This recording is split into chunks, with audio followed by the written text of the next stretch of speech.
Welcome to the 2021 Inaugural Induction Ceremony of the Black Inventors and Black Entrepreneurs Halls of Fame, presented by the Black Excellence Alliance. Tonight's honorees are Dr. Gladys West, Dr. Mark Dean, Dr. Patricia Bath, Granville T. Woods, Dr. Charles Drew, Reginald F. Lewis, John and Loula Williams, J.B. Stratford, Albert E. White, Dr. Lonnie Johnson. Tonight, we also remember the 100th anniversary of the bombing of Black Wall Street, also known as the Tulsa Race Massacre. Join us as we honor the accomplishments and resilience of this community.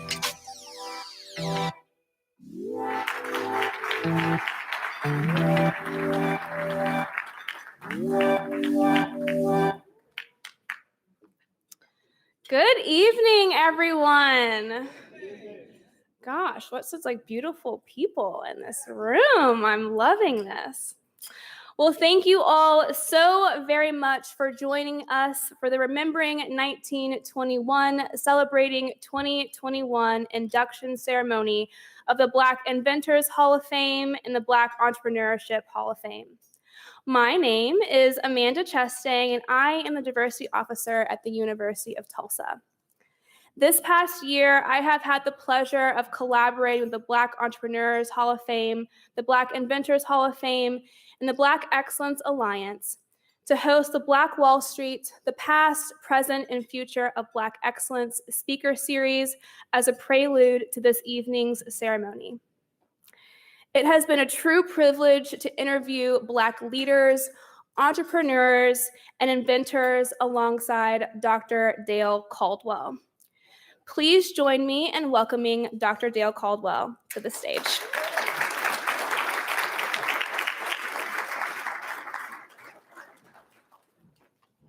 Good evening, everyone. How are you tonight?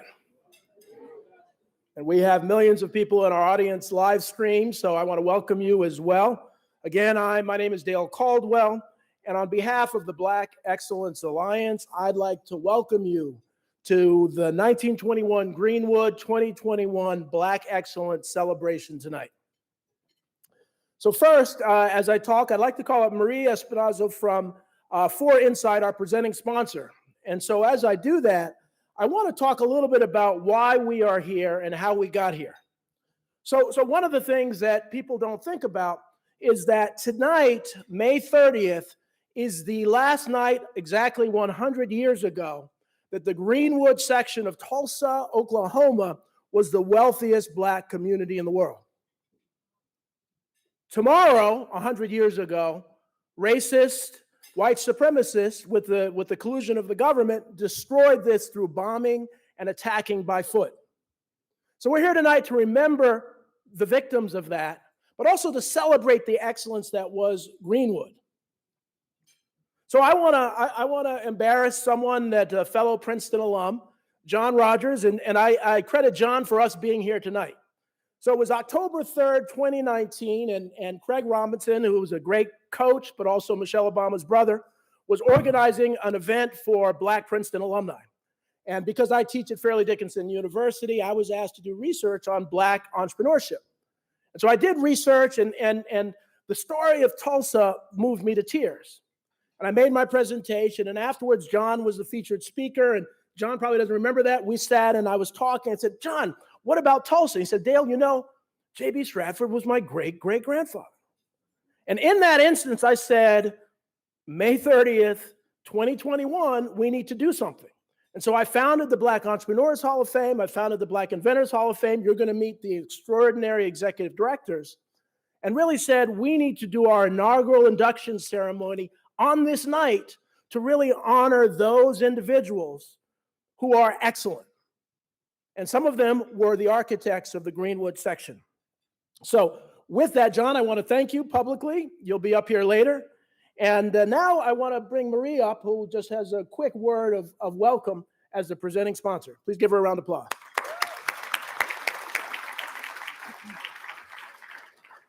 Thank you. Good evening. It is such an honor to be here tonight and have the For Insight group represented as a sponsor here.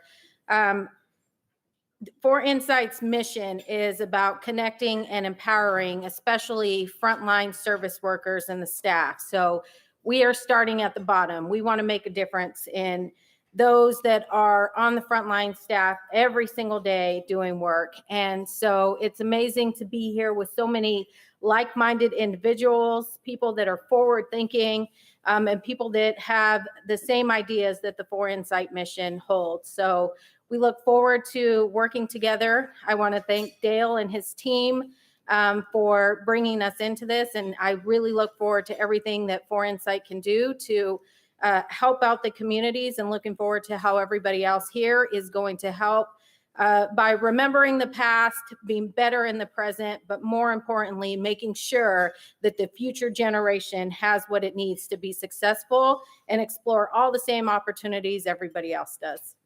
Thank you. Marie, thank you. Thank you very much. And one final thing before I ask Amanda to come up is that this event was put on by volunteers. That we, utilizing Zoom over the last 10 months, have planned this event.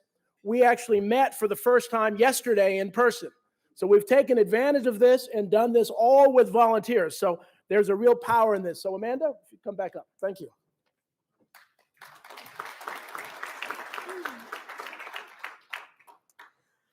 So I have the honor of introducing our MC for the evening, Miss Danica Hill.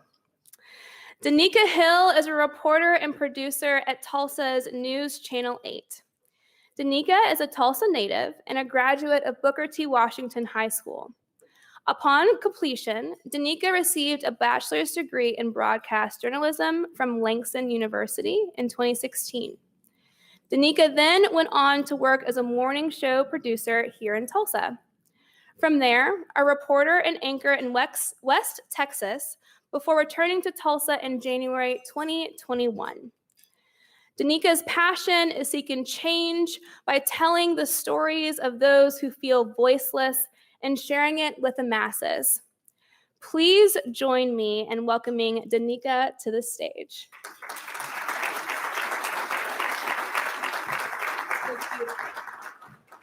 Thank you so much for that introduction, Amanda. Good evening and welcome to the Black Excellence Alliance Hall of Fame Gala. I'm so honored to be a part of this. When they reached out to me and asked me to MC this event, there was no way I could turn it down. When I returned to Tulsa back in January, my goal was to be a part of the Black community and to elevate our community as much as I can, and that's exactly what we're doing here tonight. We want to begin tonight with a prayer from Reverend Keith Davis. Davis is the pastor at Evangelism Today Christian Church in Camden, New Jersey, and is celebrating 45 years in the ministry.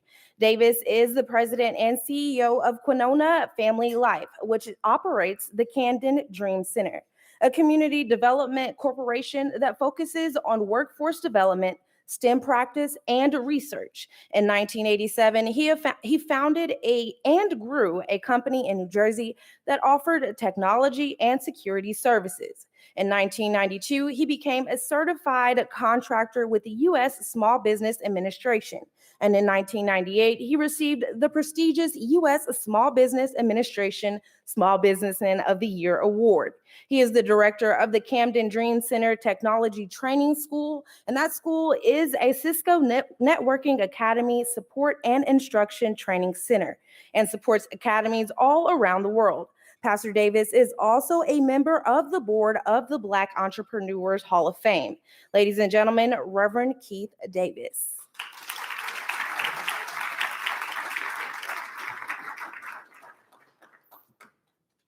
Father, we just thank you for the blessing of the inaugural event today, both from an entrepreneurship perspective as well as the inventors. We just thank you for the halls of fame and for the leadership that Dale Caldwell Foundation has provided, and also for the leaders who are driving change, these change agents You've raised up, Lord, Brother James, and you've raised up Glenn, and they're doing an extraordinary job. We just pray that you continue to bless them throughout the course of this day as we commemorate the 100th year of the massacre in Tulsa, Black Wall Street.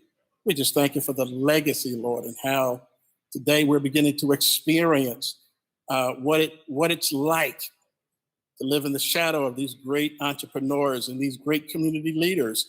And we're seeing a spark today that will result in great change and transformation across the landscape of this country. So we just honor you, Lord, and thank you for the blessing of this event today. In Jesus' name, amen. Amen, amen. Okay, now we will have the playing of the Black National Anthem by the TU Trio.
Wow. Thank you, TU students and TU Trio, for opening up the evening and gracing us with that wonderful and truly exceptional musical performance. Well, what a year it has been. So I do want to be completely transparent with all of you here tonight. When we began planning this event, when COVID-19 cases were still at an all-time high and there was no inkling of a vaccine, I was truly doubtful that we would be able to come together and recognize this historic and monumental moment in the way that Greenwood deserves. But here we are. Our presence here tonight and throughout the Centennial Weekend is a true testament that we as a community can come together and demonstrate fortitude to recognize the city's history and honor the continued legacy of Greenwood. By now, you know that Greenwood was a thriving and successful Black community. And many of you may know the incident that occurred between Sarah Page, a 17-year-old white elevator operator, and Dick Rowland, a 19-year-old shoe shiner. And after years of racial tensions and jealousy, their interaction was ultimately the trigger that led to what we know as the 1921 Tulsa Race Massacre. But Tulsa's Greenwood District and this community's story is much more than just that. It didn't just start as a concept and end after the massacre. What many people may not know is, how did Greenwood become Black Wall Street? What made Black Wall Street so successful? What was a vibrant atmosphere of this community? And in recent years, Tulsa's Black Wall Street revitalized the conversation surrounding actionable justice and change. But why are these conversations just hitting the mainstream 100 years later? Now, I'm not going to go into a whole dissertation here, although I do think it would be a good one as a master's, a history of masters. But for me, I really think it's important to be aware of some of these various elements in order to comprehend how deeply embedded this community is to our nation's history, and how we can actually use Greenwood as a framework to build up and support minority communities as they build their empires. I like that word, empire. I use the word empire because Tulsa's Black Wall Street was truly that, a mecca or realm, if you will, of Black prosperity with its own system and structure. The Greenwood District, prior to the 1921 race massacre, was a thriving community. Initially, Greenwood was established on what is known as Indian territory, as tribes were forced to relocate from their homelands. Some Blacks, many of whom were former slaves of various tribal nations, had integrated into tribal communities, which allowed them to acquire land allotments through the Dawes Act of 1887. This resulted in Oklahoma becoming home to many Black townships after the Civil War. One of these townships, now called Tulsa's Black Wall Street, was created after O.W. Gurley, a wealthy Black landowner, bought 40 acres of land in 1906 and founded what was to become Greenwood. Some have referred to Greenwood as a community built by Black people for Black people. And this mentality is what O.W. Gurley upheld and respected. Being the entrepreneur that he was, O.W. Gurley developed and ran many of Greenwood's first businesses, and he even offered loans and ownership of some of those businesses to fellow Blacks within the community. And this caused a domino effect. Black families were working together to build Black wealth for the community as a whole. And thus, Black Wall Street became a true reflection of a community-based ecosystem, where the Black dollar circulated 36 to 100 times before leaving town, meaning that a dollar could circulate within Greenwood for an entire year before it left the community.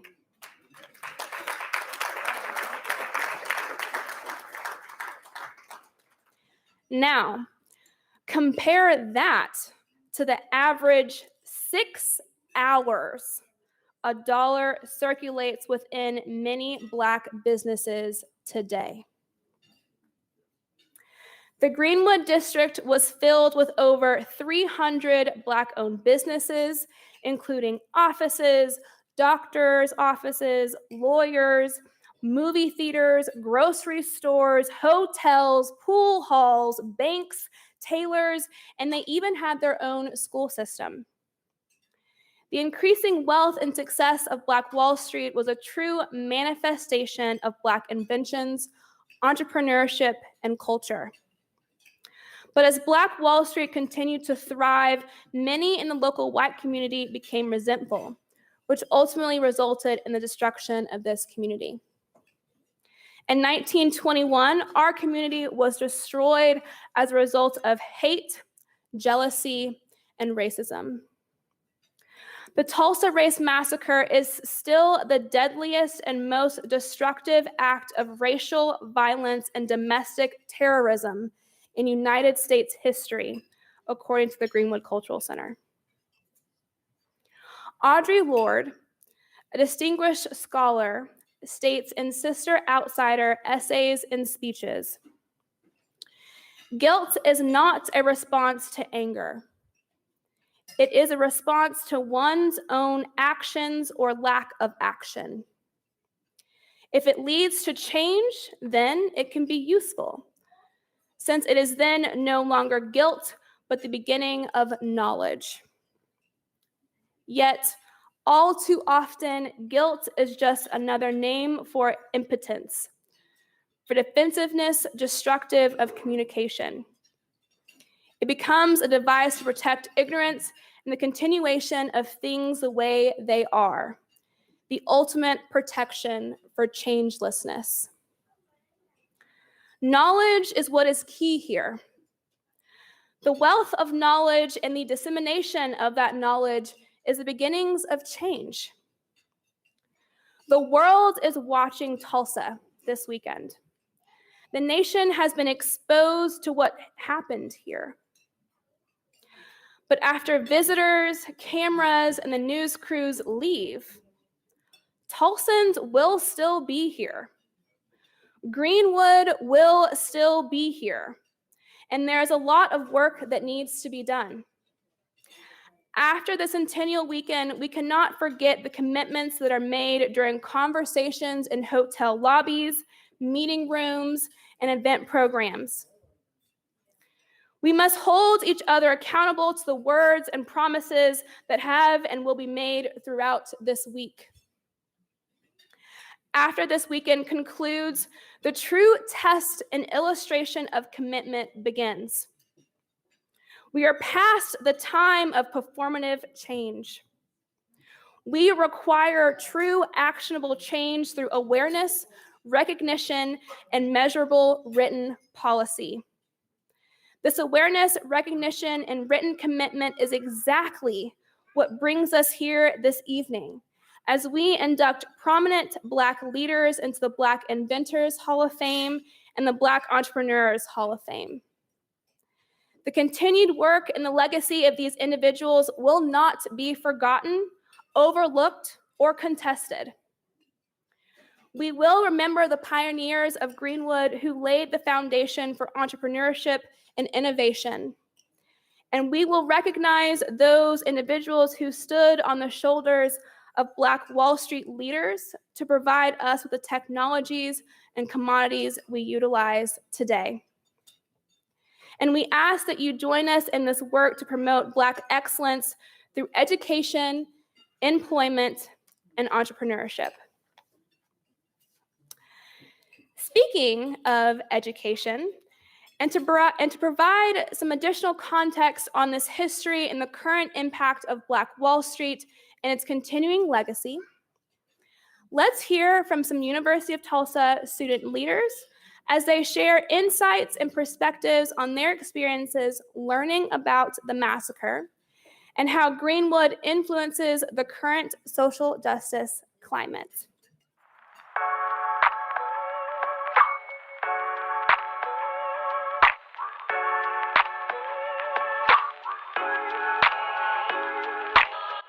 What comes to mind for me when I think of Black Wall Street is Black excellence, Black communication, Black success. There's so many things that Black Wall Street exemplifies for us as a community and for Tulsa. There's so many things that Black Wall Street changed about the way we knew life and then the life that we know after it. I know that the race massacre stemmed from hate, and I know that the community of Black Wall Street was thriving Black people in one area, beautiful place to be. Because of hate, it was burned down. I know that we've been in the process of rebuilding, we as in like the Black community and other allies helping to build what was already in place. So something that I learned about Black Wall Street while going to TU is just its significance. So being from Tulsa, I had heard about Black Wall Street, but I'd never really realized how big it was and the impact that it really had on the greater Tulsa community. Well, I wasn't made aware of the massacre until about 9 months ago. I'm originally from Houston, so I had no formal education of what happened here. I actually found out about Black Wall Street and the burning of Black Wall Street and the race riot and everything when I was in 2nd grade, and that made me want to come here, actually. So it fired me, even at a young age, to want to come to a place where I know there has been racial unrest and come and make a difference. So that's how I felt. So I felt like there's work that needs to be done, and I want to do it. It's really important to know that history. That history is what the foundation of Tulsa is built on. It's what changed our whole community. And so without knowing that history and without remembering it, how are we able to move forward? We're supposed to be able to look back at history as examples of what we should and shouldn't do in our future right now. This is our time now to have our activists for the change that we need to see. There's more things that are going on that we need to fight for, and if we don't fight now, it's only going to get worse. And we don't want to go back, we want to go forward. I think that we have systemic racism still in Tulsa because we're still a city divided. There's a lot of things that we haven't fully addressed currently happening right now that we need to change to be able to grow together as a city. Without being able to communicate and understand our differences, we'll never be able to advance into the city we could be. It's good to see kind of starting the process of recovery and reconciliation and just kind of trying to rebuild what was lost. I think there's a lot that's been done, but I don't think there'll ever really be enough. There's so many things that we still haven't discussed. I mean, I go to school with people who have never even heard of the 1921 massacre. So I feel like we're not educating the Tulsa community or the US community in general. I think people are as ready as they're ever going to be to have that type of conversation, which I think is important. I think that in a different time, it wouldn't have been looked upon as like productive to talk about the past and how it significantly affects us now. But we're writing history right now, so I think it's more important than ever to talk about 1921 race massacre, talk about current injustices, really understand how we can build off of things that we've already been through to make our future better.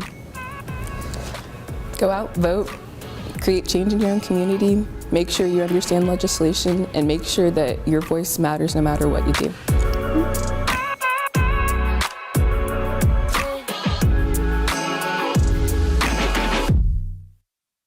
To continue this conversation on the importance of Tulsa's history and what Black Wall Street represents for today's youth, I have the absolute honor of introducing TU student Helena Singleton. Helena is a 19-year-old violinist studying music education at the University of Tulsa here in Tulsa, Oklahoma. Since its inception, Helena has participated in Tulsa's El Sistema program in Sistema Tulsa and transitioned from a student to a teacher in 2019, when she also began teaching at another El Sistema program called the Harmony Project Tulsa. Since beginning private lessons in 2016, Helena has participated in Oklahoma's All-State Orchestra, Oklahoma Summer Art Institute at Quartz Mountain, Yola National Festival, and was a member of the Yola National Institute, traveling to Scotland and London, working with other passionate young musicians. Please welcome to the stage Helena, as she will share her unique perspectives on the generational significance of the massacre and the resilience of Greenwood from her own family's experiences as descendants of this thriving community.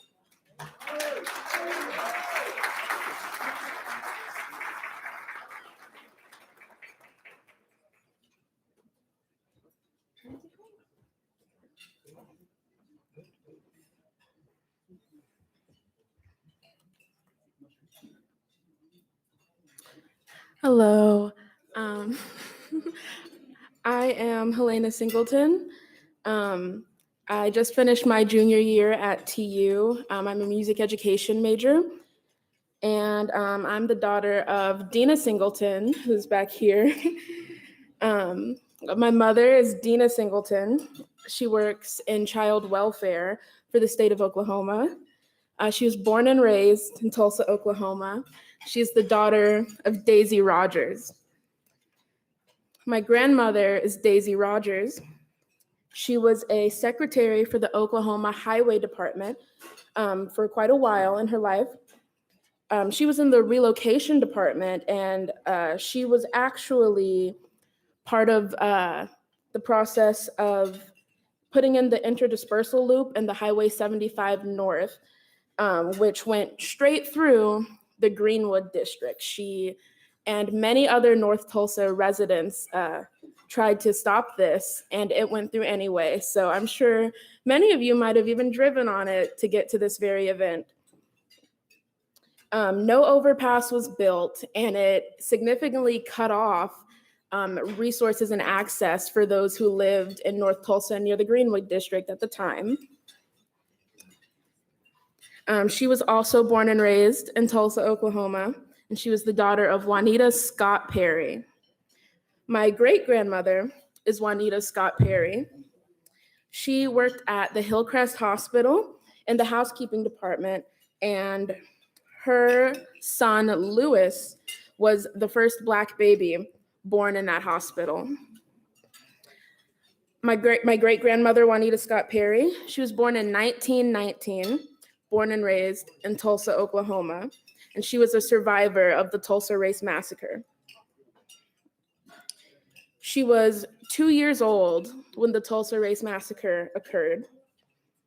She survived the race massacre. We all think that 100 years was a really long time ago. We use it as hyperbole even. That was 100 years ago.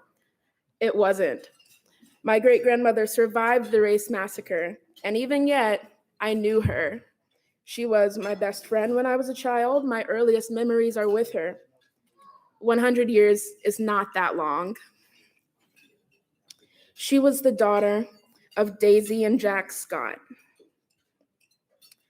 My great-great-grandfather, Jack Scott, was a boxer and a trainer here in Tulsa, Oklahoma.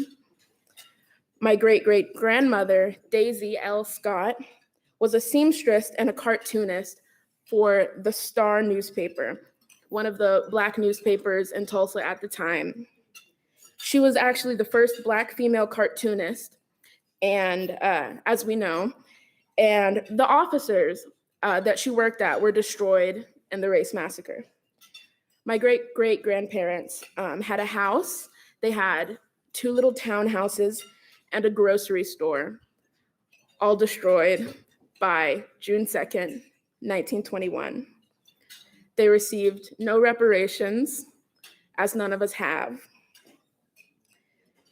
After the race massacre, and after their children grew up, they sent their children 2 by 2 to Boston because they knew that they could not trust this city to care for them.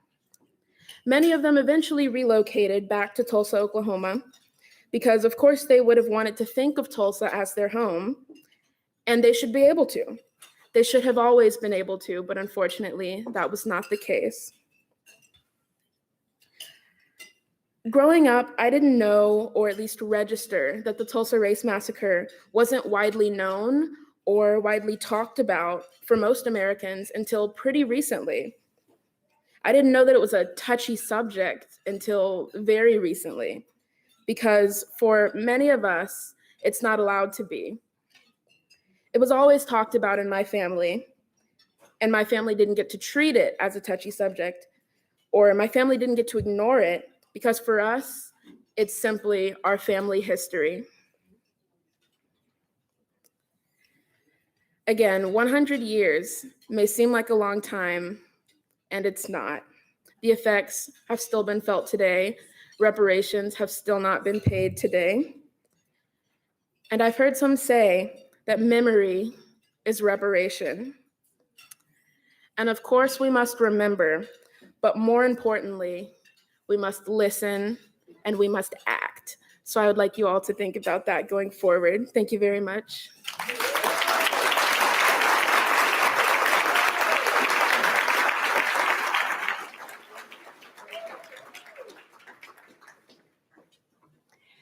You know what? Let's give another round of applause for Helena.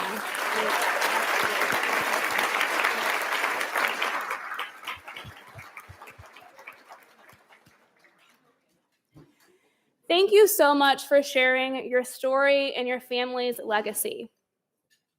She's right. 100 years ago was not that long ago. We talk about it so casually, like, oh, it was 100 years ago, just move past it, move on, forget about it. Let's focus on today. But people who are still living today experienced and survived the massacre that happened 100 years ago. And we can't forget that. Their experiences are valid, and we must recognize that history, because that history is ongoing. And the generational trauma and its current impacts on TU students, on students who are 15, 16 years old, that runs in their blood. So let's not forget about that. Please join me in welcoming Dr. Dale Caldwell for a special presentation to Tulsa.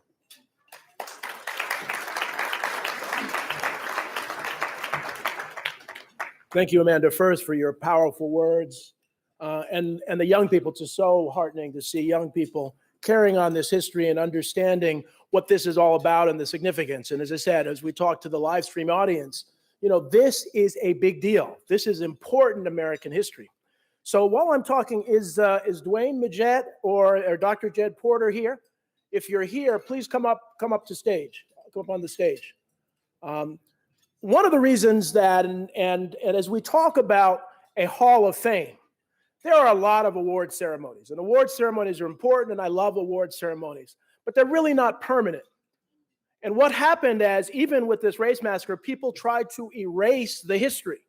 But by creating halls of fame, what we're doing is creating a permanent record of extraordinary individuals. And so I would like to, welcome these gentlemen. It's an honor to be here in your city. There are two things that we wanted to present. First, the Black Excellence Alliance has invested in a plaque that we want to dedicate to the city of Tulsa. And I'll read it. We, the Black Excellence Alliance, stand proudly with you as we recognize the brave men, women, and children who endured the Greenwood Race Massacre 100 years ago. We're encouraged by their perseverance and are led to pursue the ideals and values exemplified by the legendary entrepreneurs of Tulsa's Greenwood District, which, as the wealthiest Black community in the U.S., was frequently called Black Wall Street. Today, May 30th, 2021, the Black Excellence Alliance, the Black Entrepreneurs Hall of Fame, the Black Inventors Hall of Fame, the Black Executives Hall of Fame, the Black Educators Hall of Fame, the Dale Caldwell Foundation, Reconnect Tech, Camden Dream Center, and Entrepreneur Zone. So we'd like to present this to you.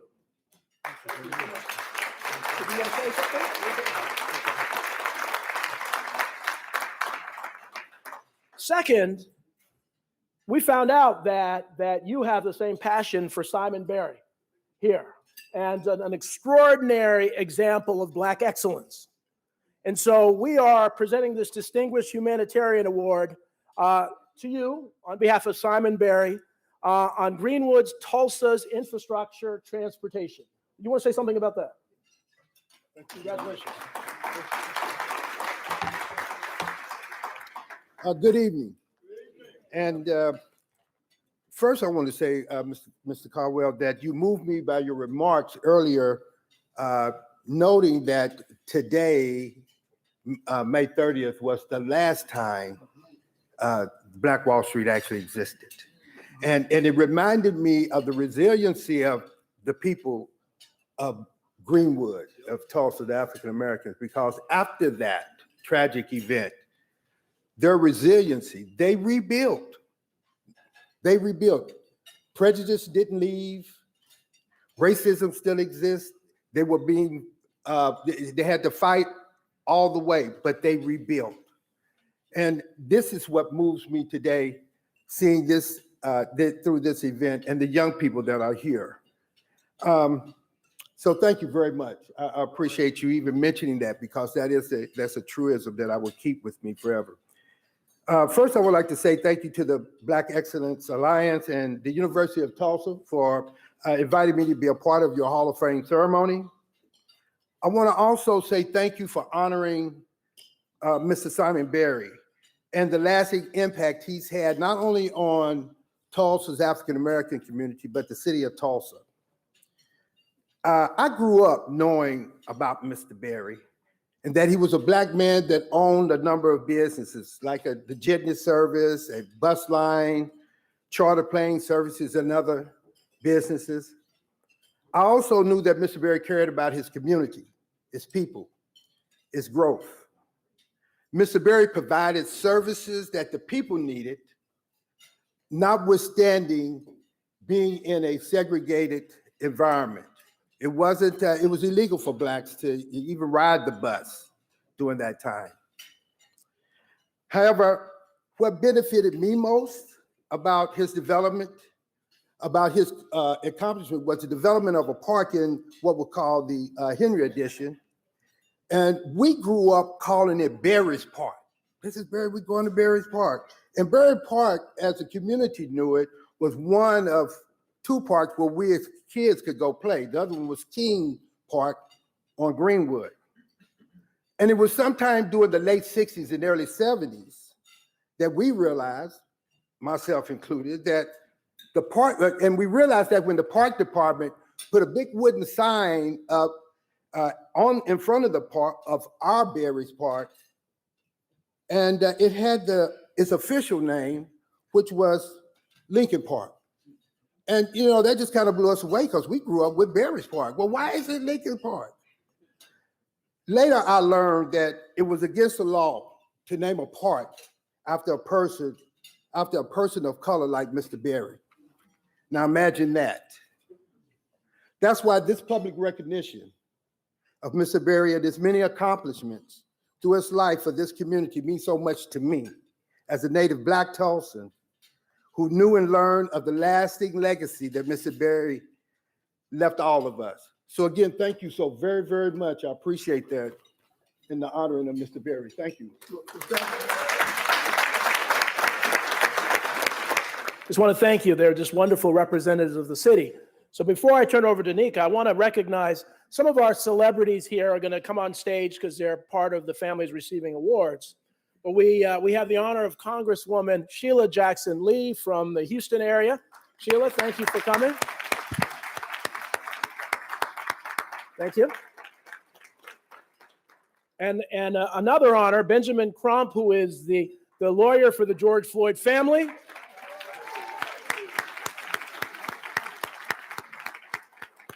And someone who's become a good friend, Sid Wilson, who is with the Hispanic Association for Social Responsibility and on several corporate boards. Sid, thank you for coming. And you'll meet a few other people as we go along. So Danica, I'll turn it back over to you. Thank you.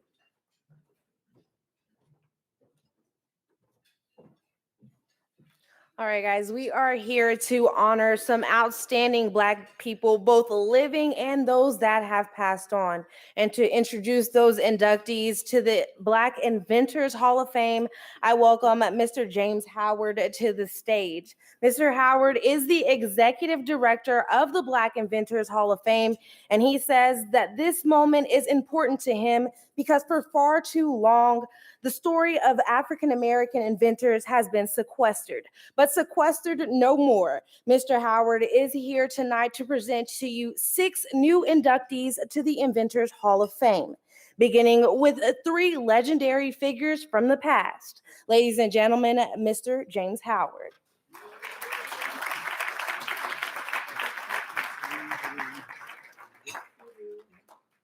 Welcome, everyone, and good evening. As Danica made note, I am the director and the executive director of the Black Inventors Hall of Fame, and it has been an absolute pleasure and a joy, a real passion, what I call a move to the second mountain, a calling.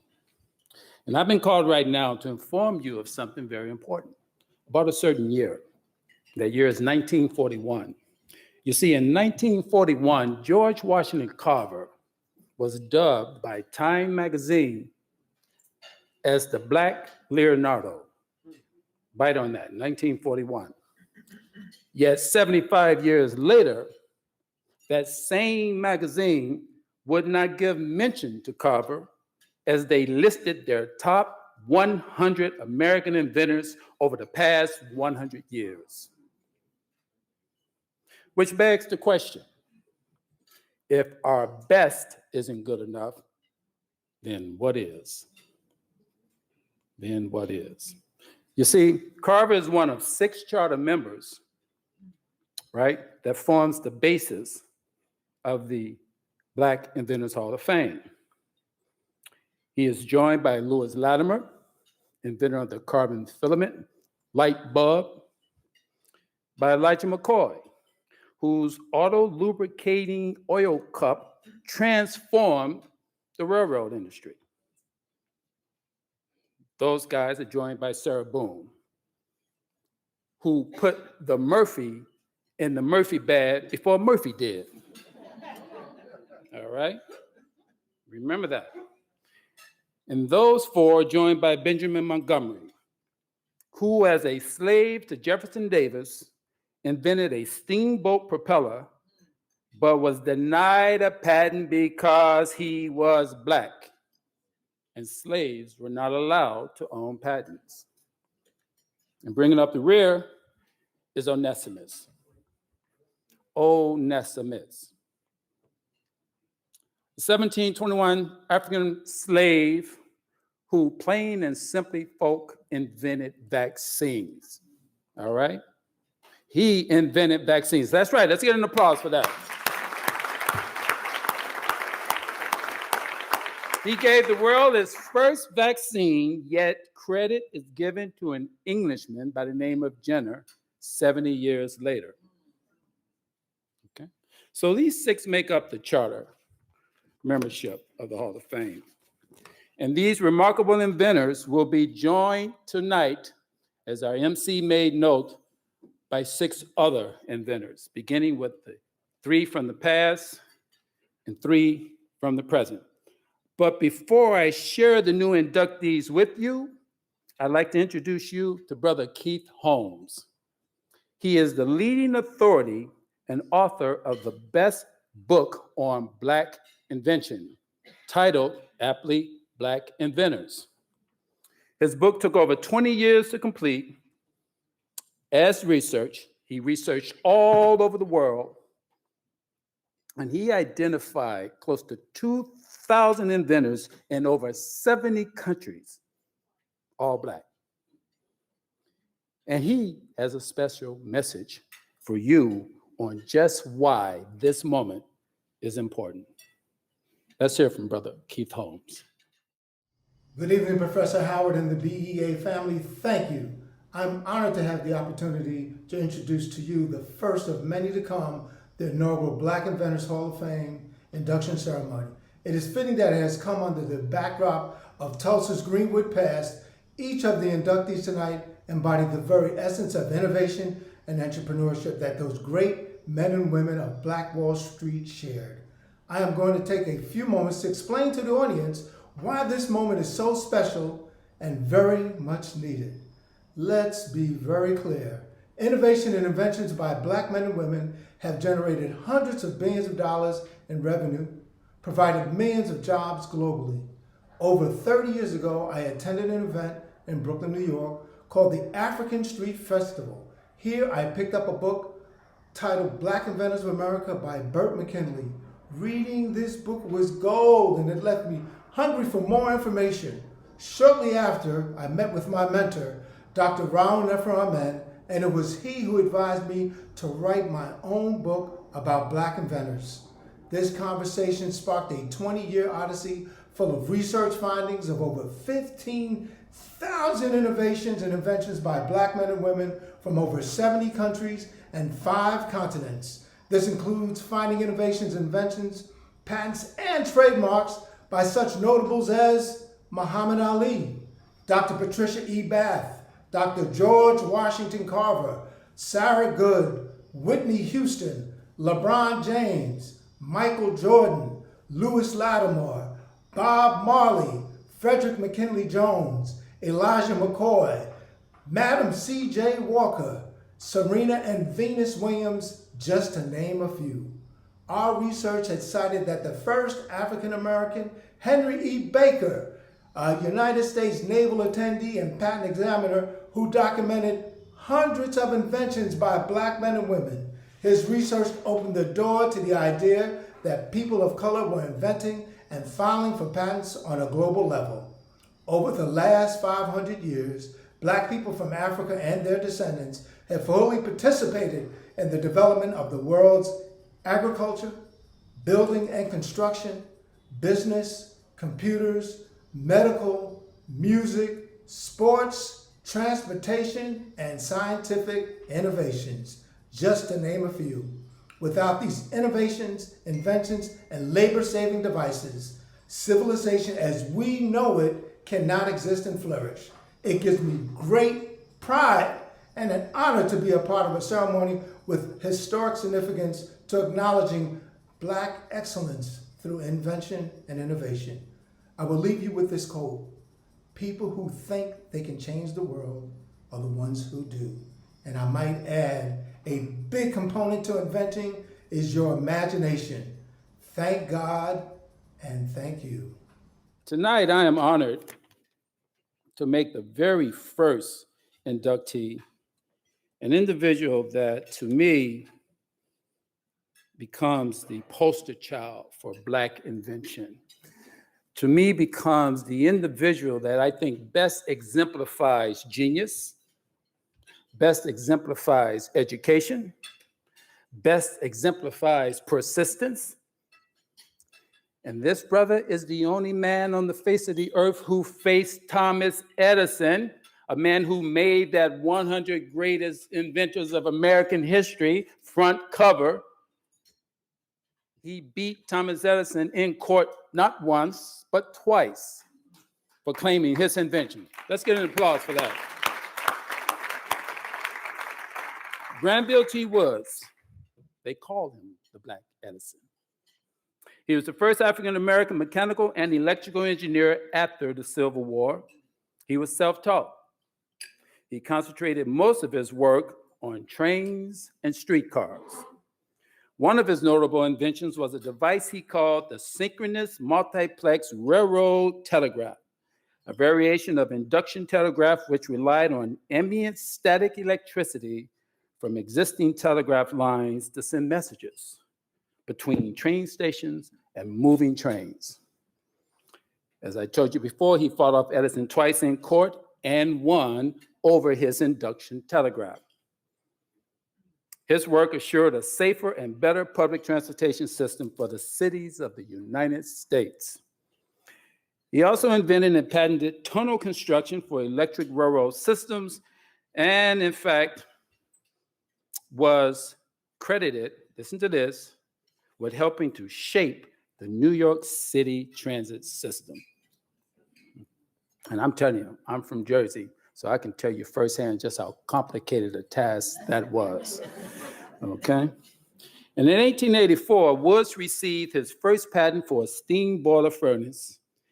And in 1885, Woods patented an apparatus which was a combination of a telephone and a telegraph. The device, which he called telegraphony, would allow a telegraph station to send voice and telegraph messages through Morse code and over a single wire. He was also the inventor of the third rail for electrified trains.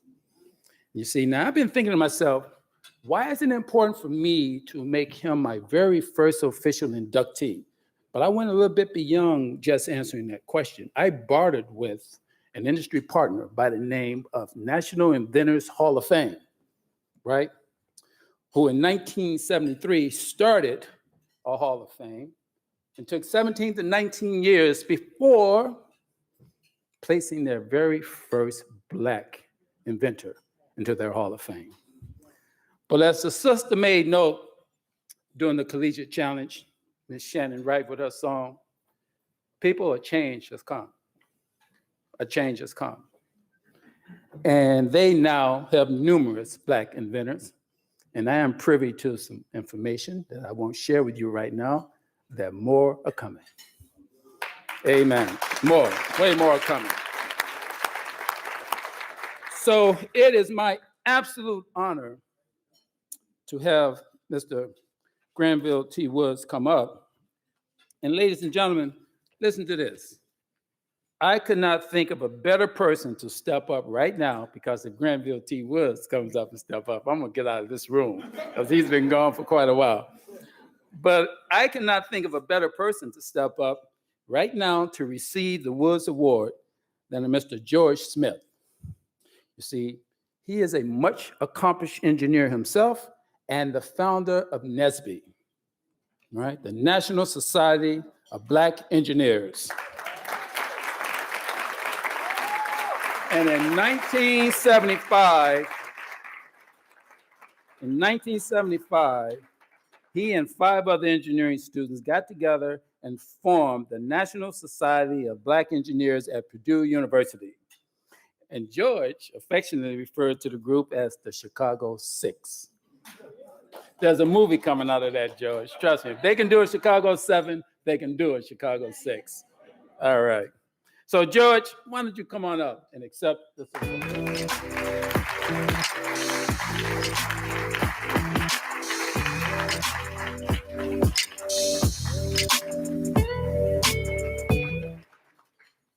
Excellent.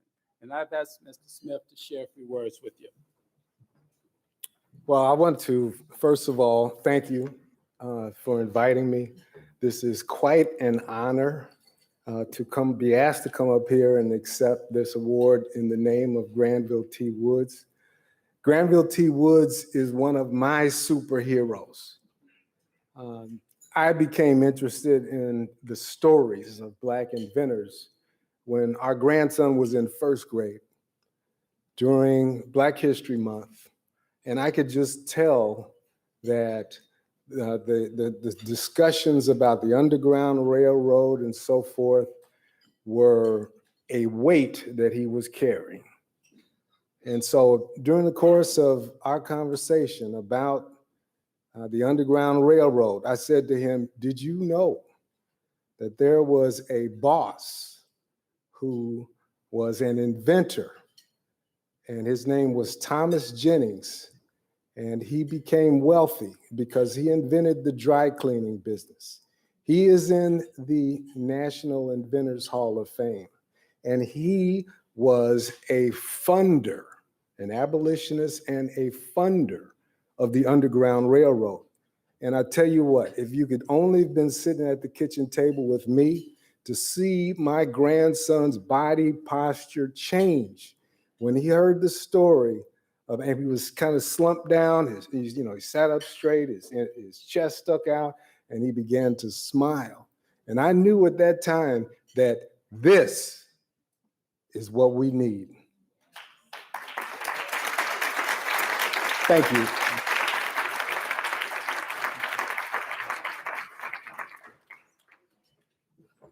Wow. He mentioned to you all Thomas Jennings, the brother who gets the first patent from an African American. But see, I was remiss in letting you know that Sarah Boone, that I mentioned to you, was the first African American woman to receive a patent. So you've heard the two first right here in this room. Our next inductee, a gentleman by the name of Dr. Charles Drew. He did research in the field of blood transfusions, right? He developed improved techniques for blood storage, and he applied his expert knowledge to developing large-scale blood banks early in World War II, saving thousands upon thousands of lives. You see, also, he was a humanitarian. Drew protested against the practice of racial segregation in the donation of blood, as it lacked scientific foundation. He also started what would be later known as blood mobiles, which were trucks containing the refrigerators of stored blood, and this allowed for greater mobility in terms of transportation and as well as prospective donations. You see, Brother Drew was bad. And right now, I want you to hear directly from one of his descendants.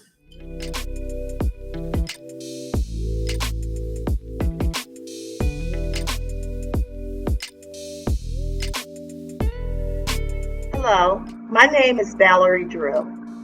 I am honored to receive this prestigious award on behalf of my late relative, Dr. Charles Richard Drew. The Drew family is pleased that his work is being inducted into the Black Inventors Hall of Fame. His invention to safely store blood allowed for its transportation and the development of blood banks, which has saved millions of lives.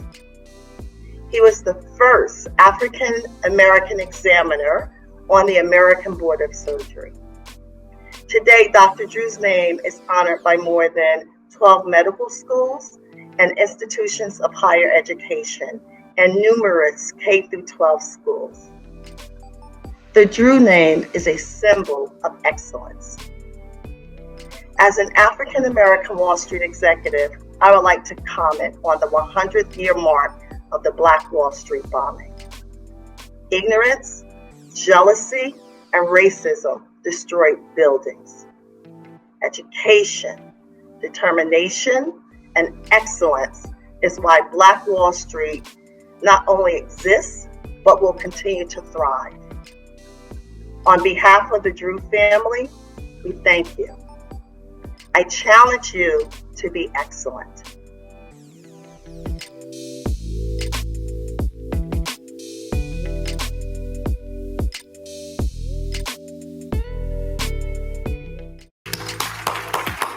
Ladies and gentlemen, that was Dr. Drew's great niece, Valerie Drew. And I am honored to have the opportunity to present this award to Dr. Drew in his work in blood storage, right? To a brother who will bring you the honor of that presentation, Mr. Michael Spears.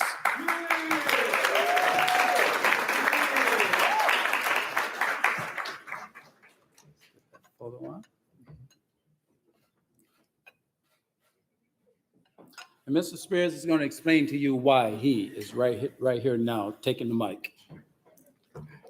Good afternoon, or I should say good evening, everyone. It's a pleasure to be here.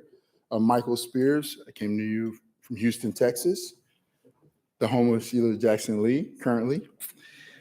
So I'm extremely honored to have this opportunity to present this award to Dr. Charles Drew.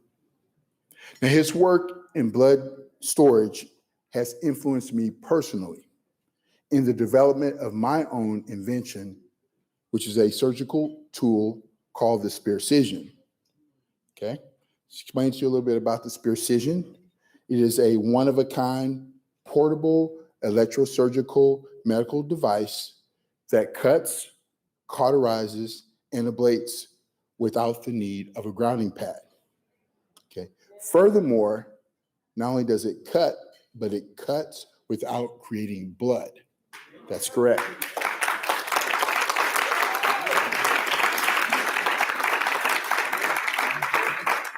So this device has paved the way for bloodless surgery.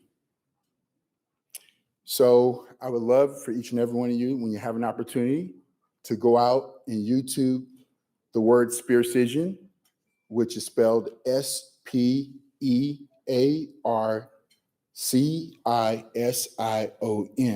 Now, how did I come up with that name? Well, it's a combination of my last name, Spears, and the word precision, which comes together as Spearcision.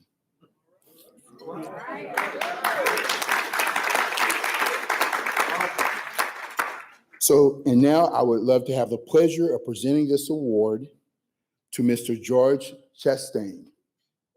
Now, Mr. Chastain is a member of the Omega Psi Phi fraternity, as was Dr. Charles Drew. So he's going to come up and accept this award on his brother's behalf. Mr. Chastain.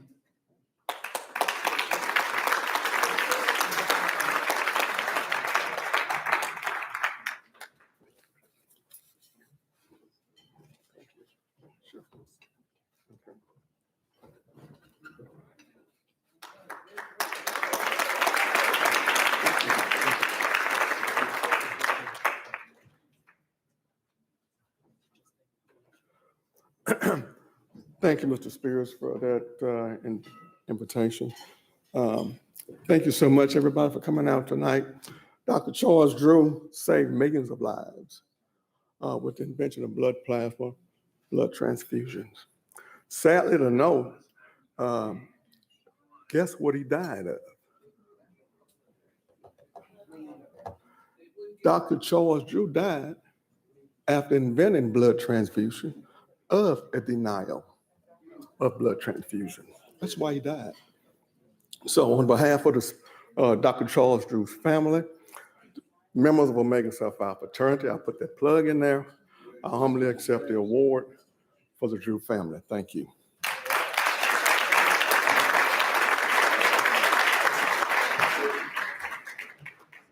Thank you, Brother George Chastain. And we don't mind you plugging the Q Dogs anytime you want, man. Anytime you want. All right. Our last of the past happens to have a member right here in our presence, and I'll be bringing him up shortly. That is Dr. Patricia Bath. If I can get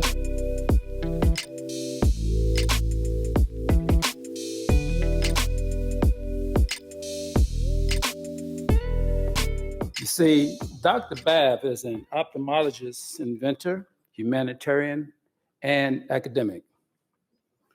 She was the first African-American female to complete a residency in ophthalmology, as well as the first African-American female doctor to receive a medical patent. She was the first female faculty member in the Department of Ophthalmology at UCLA's Jules Stein Eye Institute. That's a lot of firsts. And she was named a Howard University pioneer in academic medicine. You see, Dr. Bath also was the inventor of the laser cataract surgery, right?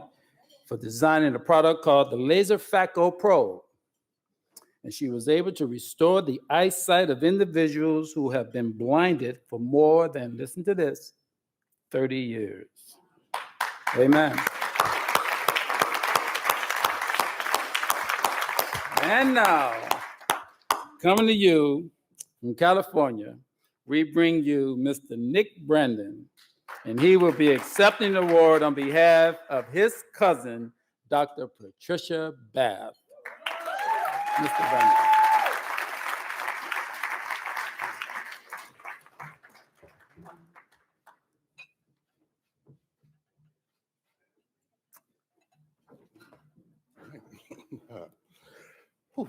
Good evening, everyone. And I've said it before and I'll say it again. My God, what a room. What a room this is. Just wow. So yeah, my name is Nick Brandon. Dr. Patricia Bath was my father's first cousin. Their mothers were sisters. And that's been an interesting thing to think about, as I never knew my grandmother. So Pat's mother, my Aunt Gladys, was one of the few connections that I had to her, who knew our family history, as is the rest of her immediate family. So what can I say about Pat that you don't already know? One of Harlem's brightest, second generation out of slavery, first generation off the farm. So many firsts.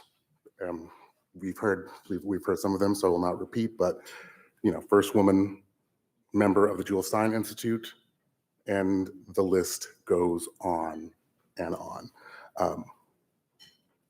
She was brilliant. She was beautiful. And she was bad. She was real bad. Whether it be climbing K2, yep, she did that. Or speeding on the road in her red Tesla. Yes, she was all of those things, but mostly she was curious. A curiosity nurtured by her family. A curiosity which led to her to discover so many things. A curiosity that helped her community and so many around the world. And most important of all, a curiosity that inspires us to settle for nothing but our best, so that while she has so many firsts in front of her name, she won't be the last.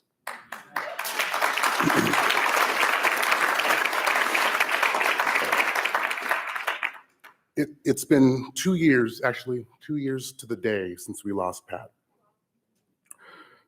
And what I'll say on that is that curiosity and that drive was always with her. In those days, she would ask the question, ask it a different way, test the theory, keep asking until she got to an answer. If that answer was not right, she'd ask it again. She would keep asking and asking to get to that answer in those really, really hard days. And this seemingly simple idea, remain curious, ask the question, keep going until you get the answer, is just inspiring. If she were here right now, she would be incredibly grateful for this honor. She would thank her daughter, Dr. Erica Bath, who continues the legacy of greatness. Her son-in-law, Alex, her granddaughter, Noah. She would give a huge thank you to her brother, Rupert, who recently joined her, and her nephew, Patrick, and to the rest of our family. And to Noah, to Patrick, to all of us, she would remind us never to settle for anything but our best, and no matter what, remain curious. A curiosity that knows no bounds creates a freedom that no one can take away from you. The family would like to thank the Black Excellence Alliance for all that you do to preserve the legacies of these inventors and entrepreneurs who all too often don't get their due in life. Thank you for highlighting them so we never forget. Thank you.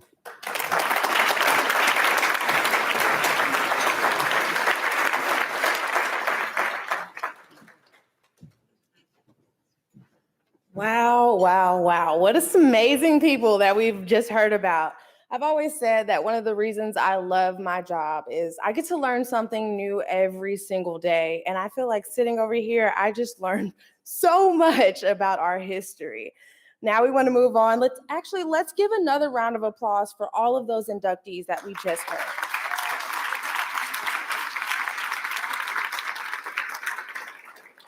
All right, now we would like to move on to present to you 3 more inductees, all from the present, beginning with the man who holds 4 of the 9 patents that went into making the IBM PC more than 35 years ago.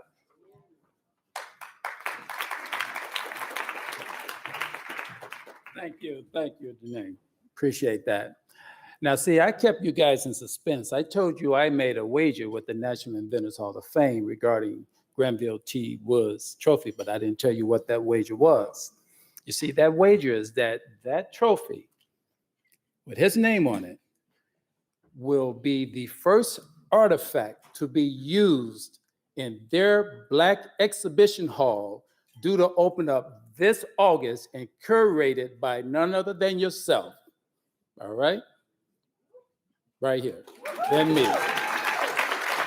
And the deal was, if you want me to help you curate artifacts for a Black exhibit, I want my first inductee's trophy to sit in that case, right? So they say, okay. So that case will sit in the exhibit come August for many months. And just as soon as the Black Inventors Hall of Fame have their official museum, I'm getting it out of that case. And it will become the personal property of the Black Inventors Hall of Fame. All right. So we're gonna move on now to present day inventors. And as the lovely MC made note, our first inventor is Dr. Mark Dean. You see, he is a brother that holds, as she made note, 3 of the 9 patents that went into the PC computer, right? And this brother developed the ISA bus, okay? And he led a design team for making a 1 gigahertz computer processor back in 1999, talking gigahertz. When I was in college, a gigahertz would have to take up a full dorm room. And this brother gave it to us in 1999. You see, his work led to the development of the color PC monitor. You didn't know that, did you? And plain and simply, this brother is bad. I ain't making that up. I got it right here on a piece of paper.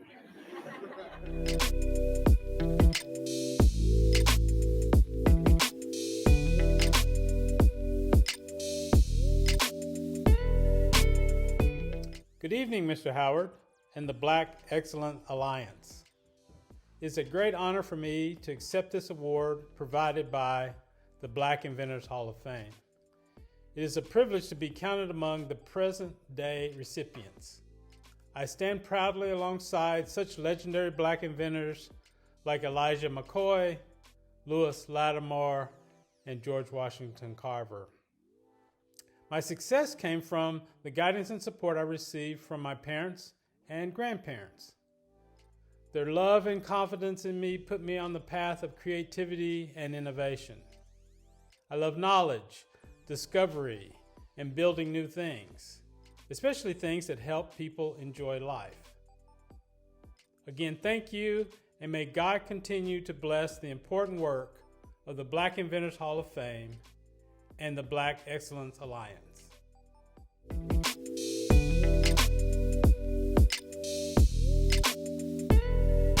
And accepting the award for Dr. Dean today is my good friend from Chicago. Where's he at? All right, let's get on up here. His brother came in all the way from Chicago, and he, right there, and will be coming up, Brother Parker. How are you? All right, and he will be joined by my brother, my actual brother from Chicago, Mr. Michael Howard, who sits on the board for the Black Inventors Hall of Fame. Go ahead. I have to say, first of all, good evening, everyone. I have to say it's definitely an honor to be able to present the award to Mark Dean because he had an unexpected impact on my life and my work. In 1983, I was in 8th grade. I know you're wondering, wow, I look good for 31. My parents, James and Rosetta Parker, who were stationed in Minnesota, I went to one of the top schools in Minnesota. We were one of the only schools that had PCs. And I wrote my first code in 1983 and was excited about writing code. And fast forward, I now own 1921 Co-working and Incubator, the only co-working and incubator space dedicated to the history of 1921. Thank you. Every bit of 1921 is designed to be a history lesson on Black Wall Street. The offices that entrepreneurs lease are all named after entrepreneurs from Black Wall Street. Ironically, we have the J.B. Stratford room as one of our offices as well as the Mabel Little room. Everything is dedicated to that. Our goal is to help launch Black-owned and women-owned tech startups. I'm proud to say we currently have 8 Black tech startups in our pipeline. Thank you. That will hopefully be launching this summer. So it was incredible when James told me that I'd be presenting the award to Mark Dean. I was like, are you kidding?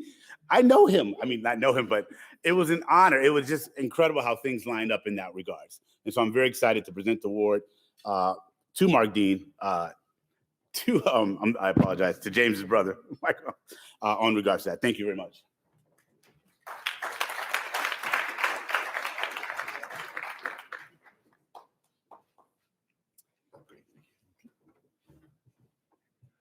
On behalf of Dr. Mark Dean, we greatly appreciate the reception of this great award, and all of those in Chicago who are watching, believe you me, we're really glad to have 1921 in the room because we know about all the great work that he's been doing.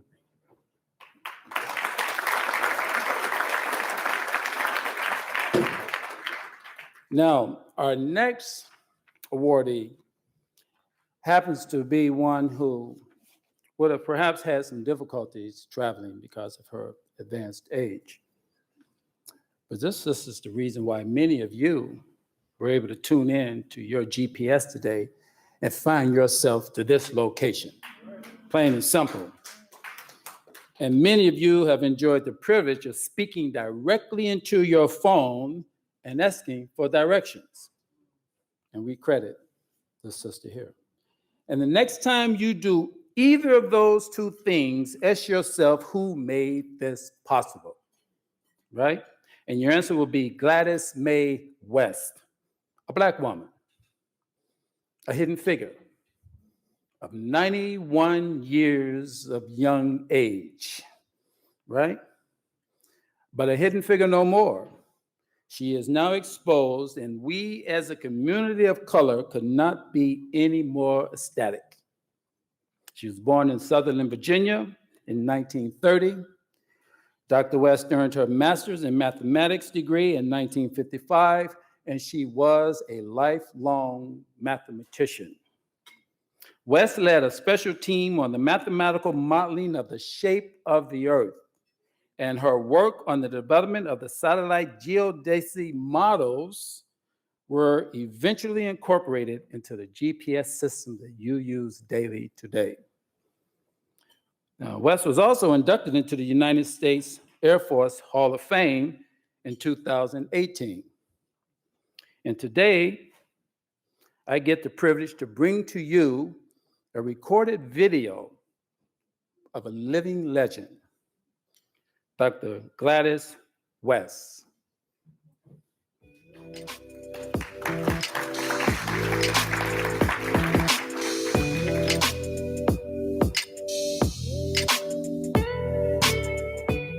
Good evening, Mr. Howard and the Black Excellence Alliance. It is a great honor for me to accept this award provided by the Black Inventors Hall of Fame. It is a privilege to be counted among the first present-day recipients. It means a lot to me to stand proudly alongside legendary Black inventors like Elijah McCoy, Lewis Latimer, and George Washington Carver. During my career, I was blessed with the opportunity to work in the astronautics and satellite division, where I did programming and coding of complex mathematical equations for large-scale computers. These complex equations were formulated by expert mathematicians and physicists. They described the dynamics of the Earth and satellites and all the variations in space. The most accurate orbit was generated, which was used in the global positioning system. I had no idea that the work that I was doing on the GPS would affect the world in the way that it has, and to this extent. Again, I thank you, and may God continue to bless the important work of the Black Inventors Hall of Fame and the Black Excellence Alliance.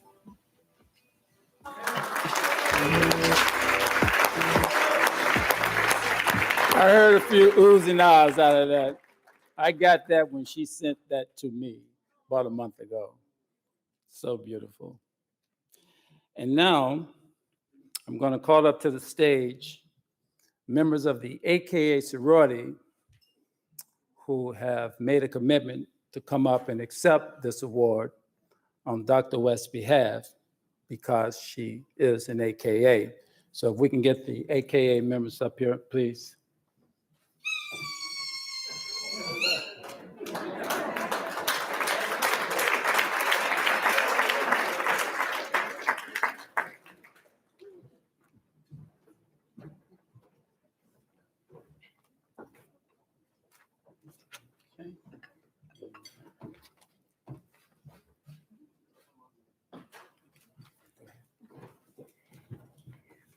Good evening. My name is Tori Cole, and I'm the president of the Theta Xi chapter of Alpha Kappa Alpha Sorority Incorporated at the University of Tulsa. Thank you.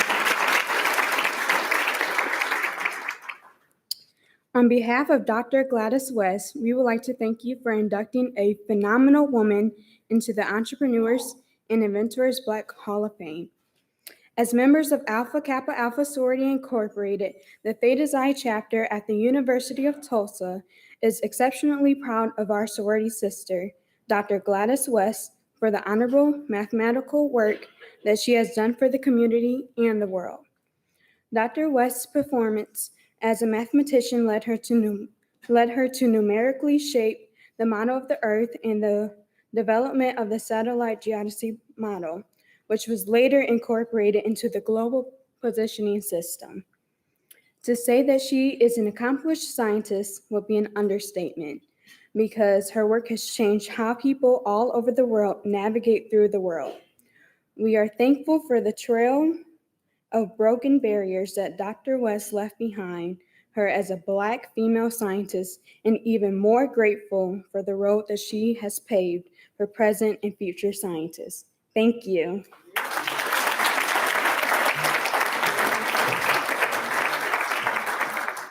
Let's have another round of applause for those inductees.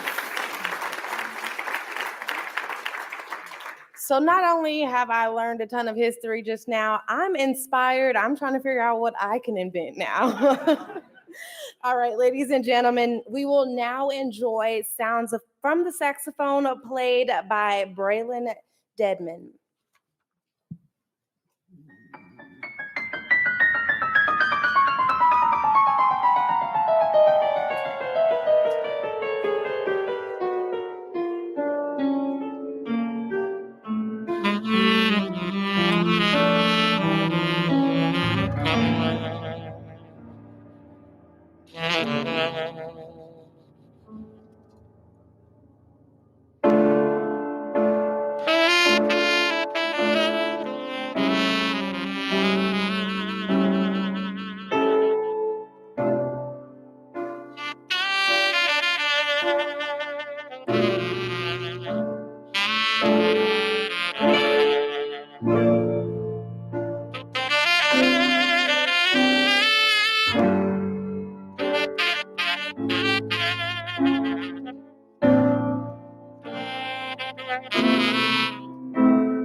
The title conjures up an image of a Hollywood script about a basketball movie shot in the inner city of a minority neighborhood.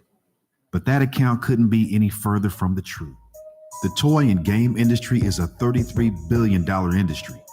Each year, this industry produces millions of products for people all over the world to enjoy. It employs more than 600,000 workers to fill roles from designing to manufacturing to assembling and packaging.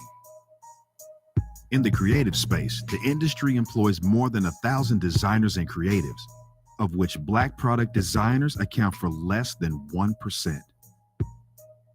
Historically, contributions and significance of Black inventors and designers of the toy and game industry have remained sequestered and pretty much gone unnoticed, as they have performed in the hallowed shadows of such legendary greats as Ronald Bruce Howe Sr. of Kenner Toys fame, Ruth and Elliot Handler of Mattel fame, and Arthur Spud Mellon of Wham-O fame. But sequestered no more. Now has come the time to tell their stories and recognize the tremendous groundbreaking contributions that numerous Black designers and inventors have made in this ever-flourishing industry.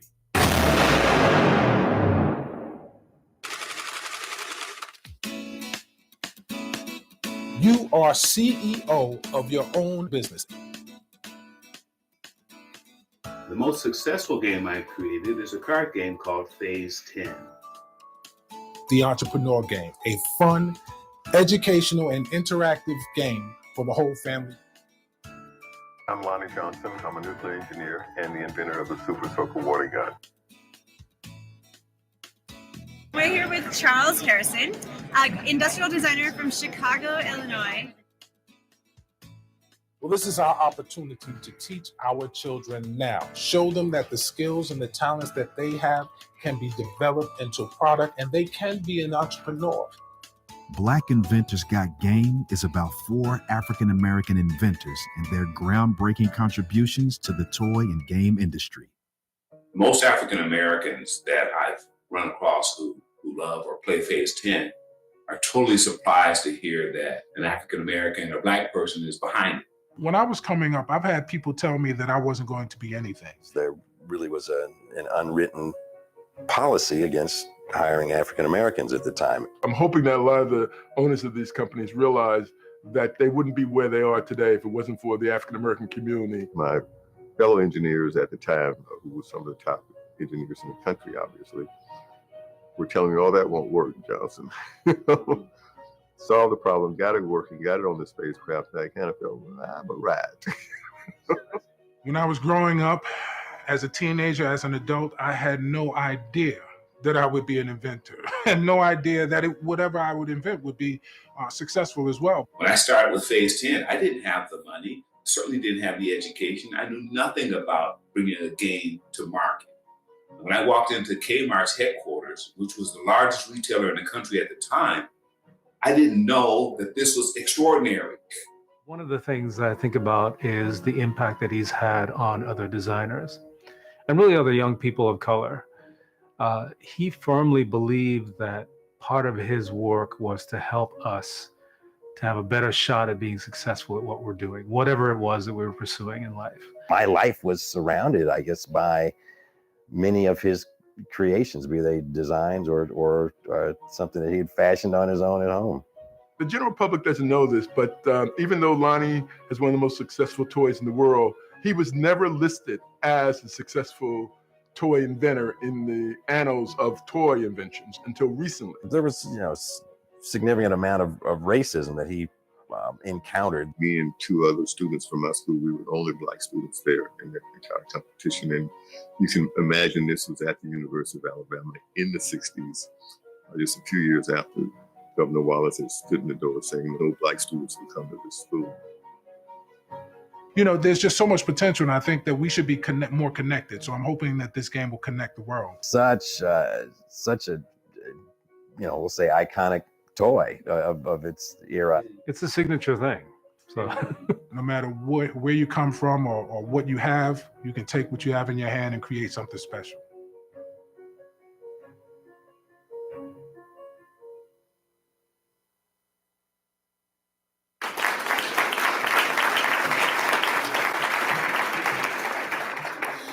All right, now we are going to move on to our Entrepreneur Hall of Fame inductees. But let's first give another round of applause to those inventors.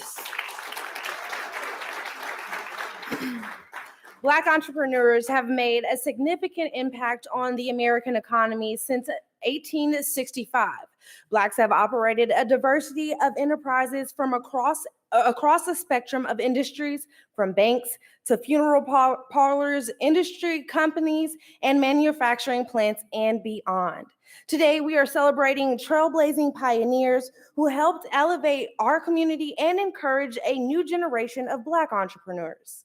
Their contributions to the American story of economic success can never be minimized. To help me present these awards, I will be joined by Mr. Glenn Best.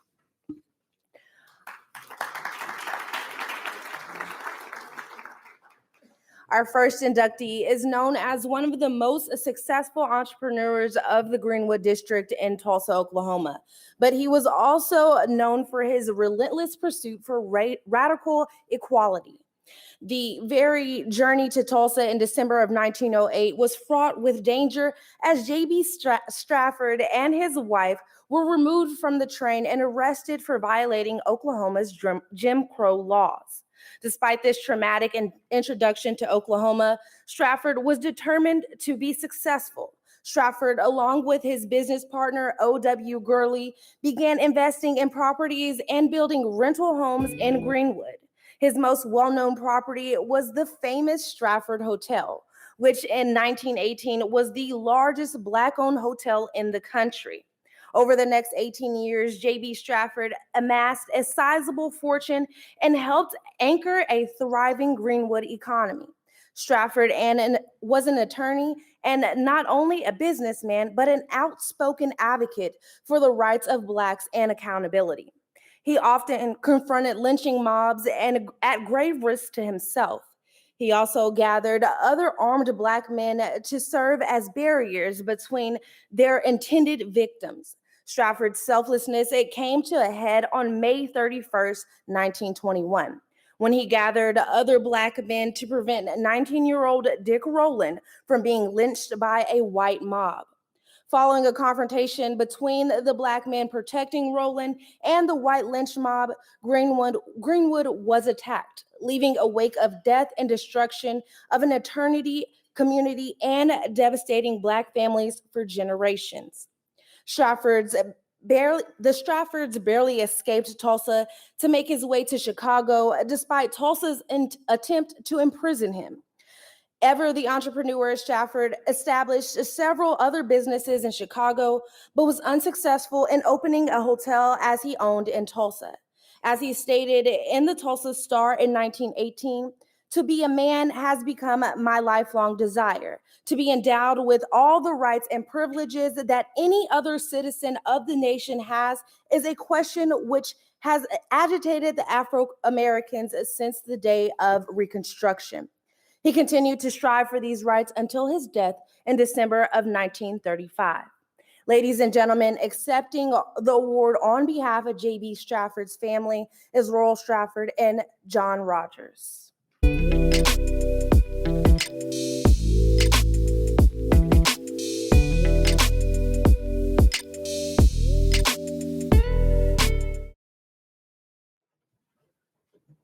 Thank you.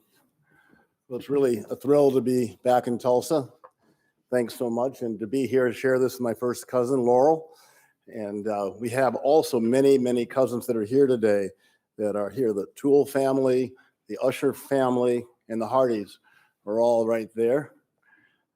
Also have to give a shout out to my only daughter, Victoria, who's made it here from New York.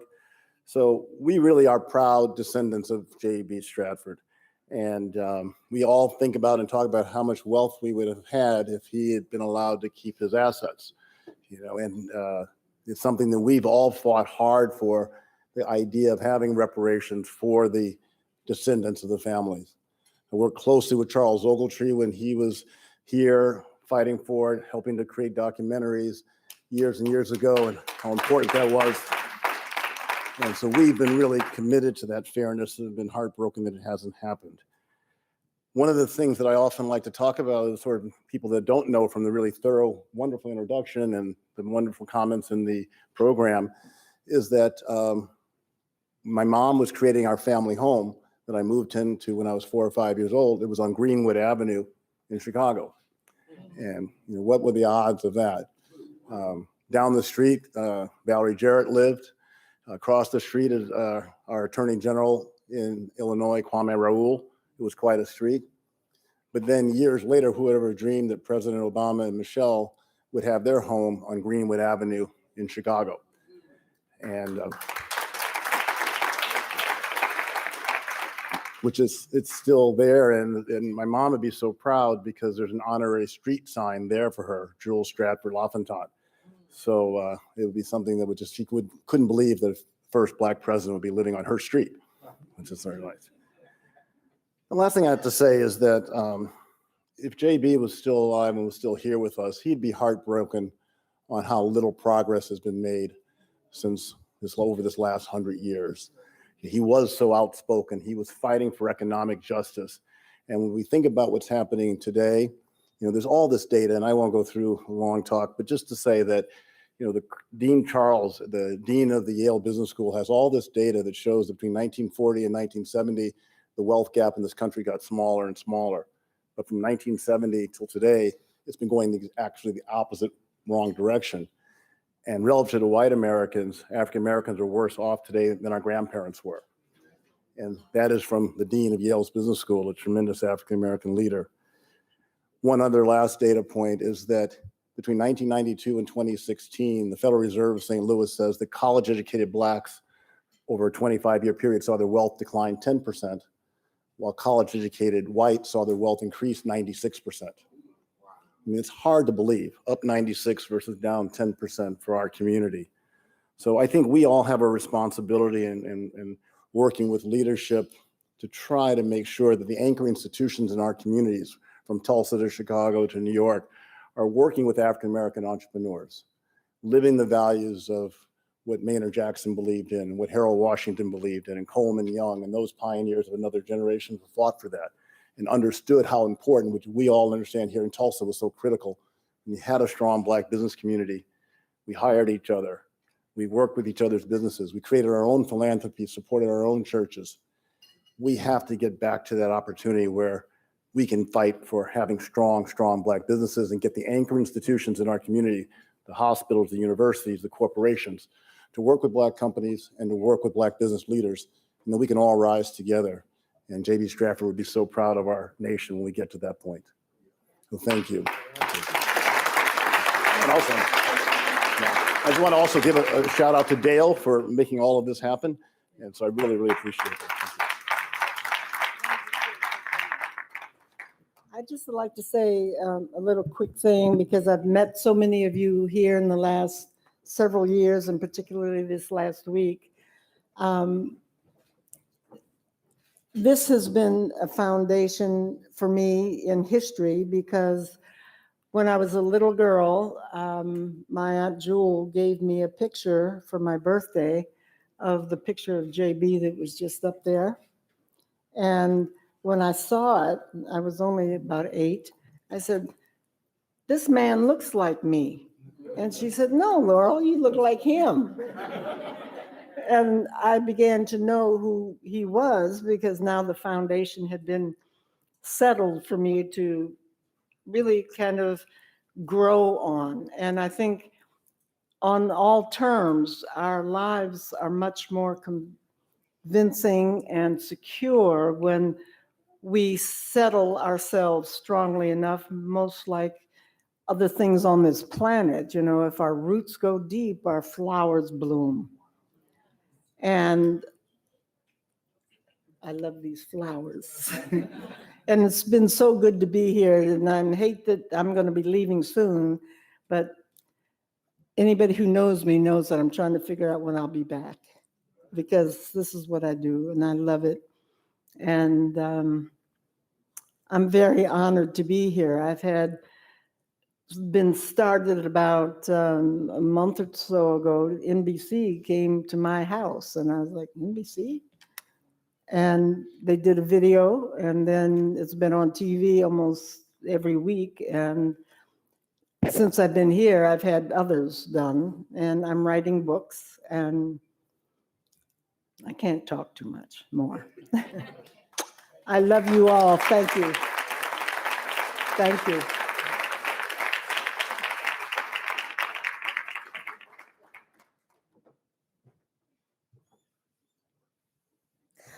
Our next inductees were among the first residents of Greenwood. Migrating from Mississippi to Tulsa in 1903, John and Loula Williams quickly immersed themselves in the Greenwood community, with John becoming a successful steam operator for the Thompson Ice Cream Company. And by 1912, John was able to open his own business, Williams One-Stop Garage. Loula Williams was also enjoyed the spirit of entrepreneurship, leaving her teaching position to start Williams Confectionery, selling candy, ice cream, and other treats, and making it one of the most popular gathering places for teens in Greenwood. In 1914, the Williams elevated their business portfolio by opening the Dreamland Theater. With a seating capacity of 750, Dreamland quickly became one of the most popular attractions in Greenwood. The Williams had tapped into the early days of movie and in-film boom. Both Loula and John were intentional in establishing additional theaters in other places, an early version of what we know now as franchising. This would prove to be an important, critical decision for the Williams following the Greenwood Massacre. Shortly after the massacre, John and Loula were reunited. Loula immediately pursued compensation by their insurance companies and were denied any compensation. Utilizing resources from their other theaters, the Williams were able to finally reopen the theater in 1922. The publication, The Black Dispatch, announced the triumphant return in the paper, stating, It is a pleasing sight for the visitors who know Tulsa as it stood in the ashes 1 year ago to return to the same spot and view those two blocks. The rugged faith and courage of the Black man were never better expressed than in the re-erection of the homes and businesses of property of Negroes of Tulsa. Although the Williams were able to rebuild, they were never able to fully reach the level of prosperity they once commanded. But their theater served as a reminder of the unbending spirit of the Black community in Greenwood.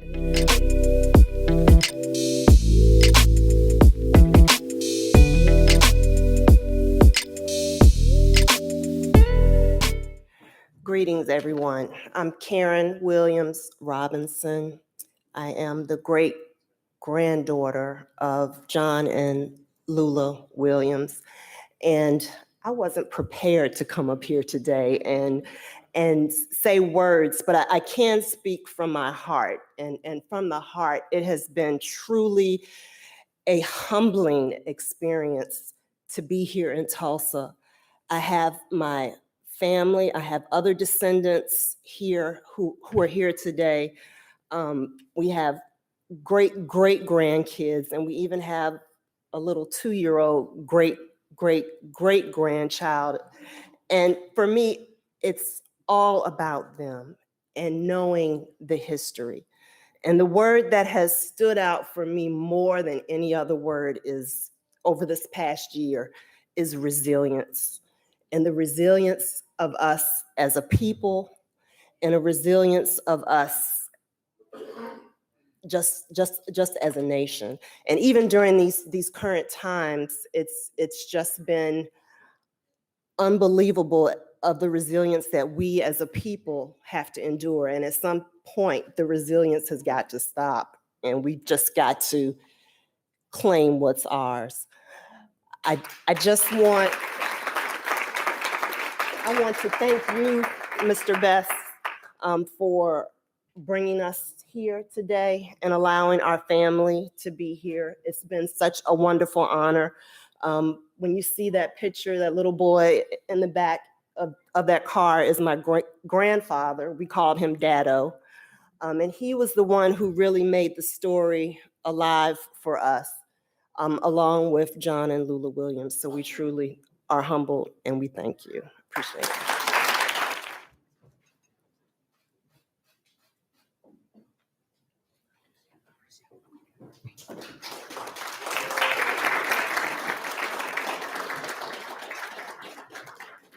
Our next inductee grew up in Baltimore, Maryland, his mother a teacher and his father a postal worker. Much of his work ethic is attributed to the values he gained as a child. At the age of 9, he was selling newspapers and earning $20 a week, saving most of his earnings. This may have been the seed for his pathway he was destined to follow. Reginald Lewis graduated from Virginia State College and Harvard Law School. He joined the law firm Paul Wise Rifkin, Wawthorne, and Garrison in New York, but a few years later established his own firm, Lewis and Clarkson, which specialized in venture capital projects. It was here that Lewis began positioning for what would be the beginning of a number of shrewd business moves that would propel him to international prominence. In 1987, Lewis completed a $1 billion acquisition of the Beatrice companies. That acquisition allowed him to form his own company, TLC Beatrice International, with TLC representing the Lewis Company, placing his personal stamp on that company. At the time, TLC Beatrice was the largest company in the United States run by an African-American executive. Lewis was the consummate deal maker, leveraging his venture capital experience and asserting position to bring projects through to their completion. But he never took anything for granted. One of the golden rules that he lived by was his philosophy. I have a rule. I never talk about a deal until it's done. His philosophy proved successful in 1993 as Forbes listed Lewis as one of the 400 richest Americans and was the first Black enterprise listed of the top 100 companies in the country.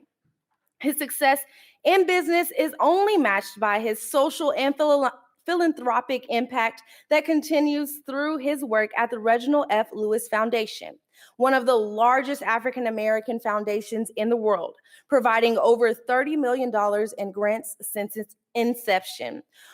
Accepting on behalf of the family is Miss Loula Lewis.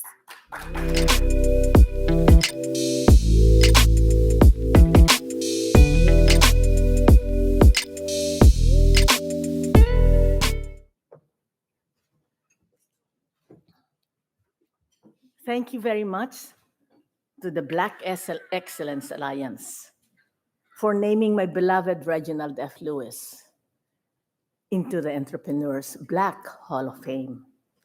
And may I introduce our younger daughter, Christina Lewis, who is here with us today. There she is, table 6.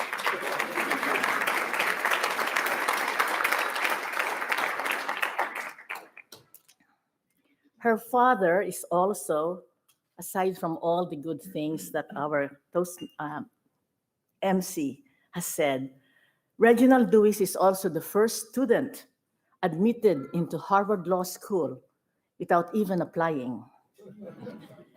He established the first Black law firm practicing corporate law, mergers and acquisitions on Wall Street in New York. And in 1987, was the first American, not just Black, the first American who did an overseas deal when he purchased Beatrice Foods International, made up of 64 companies in 31 countries.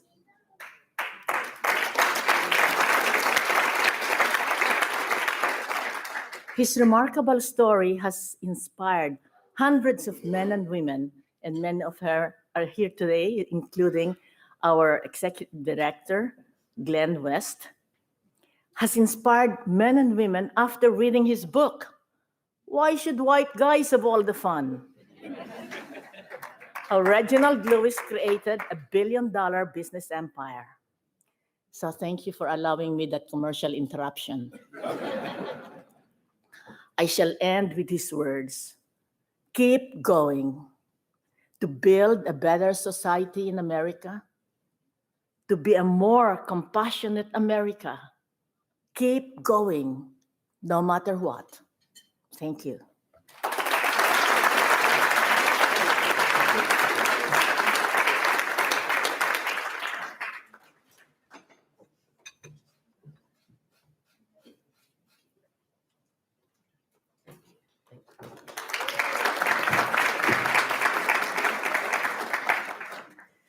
Leveraging the success of his Super Soaker, leveraging the success of his Super Soaker, Johnson launched the company Johnson Research and Development, focusing on creating new solutions around renewable solar energy and green technology.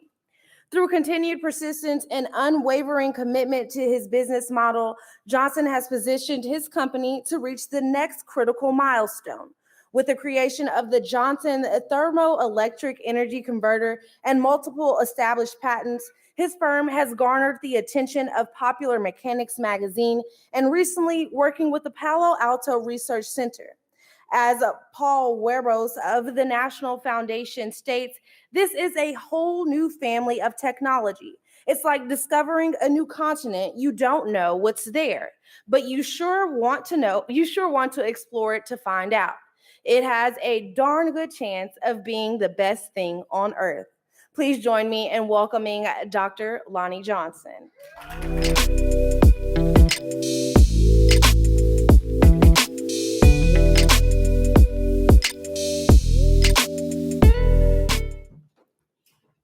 Dr. Johnson, welcome. It's rare that you have someone that has the distinction of being inducted into 2 Halls of Fame, but we can say that about Dr. Johnson this evening. I think some of you have seen some of his great work over the years, both on the film before and in work that he's done. But I'd just like to say that how happy we are, delighted that we were able to induct him into both the Black Entrepreneurs Hall of Fame and the Black Inventors Hall of Fame, and continue to do the great work, because you've inspired a lot of young folks. I share with my granddaughter your Super Soaker concept, and now she's thinking about, she wants to be an engineer. So, Dr. Johnson, thank you. But see, I can dismiss with a script when it comes to talking about this brother right here. I've gotten to know him, I think, quite well over the past few months. The first thing I want to tell you about this brother is he has a heart. He's compassionate. You know, he's most compassionate about doing things to help save this earth, right?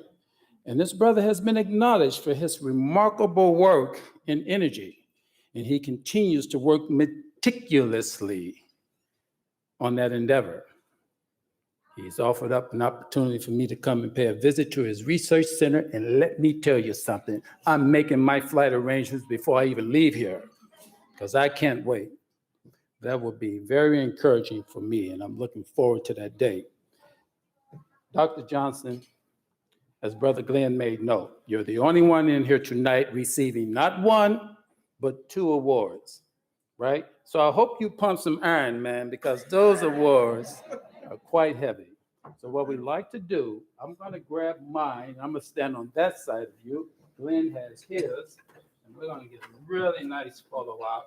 Because ladies and gentlemen, we're doing something that we've never done before on the face of this earth, honoring a brother into both the Black Entrepreneurs Hall of Fame and the Black Inventors Hall of Fame, Dr. Lonnie Johnson.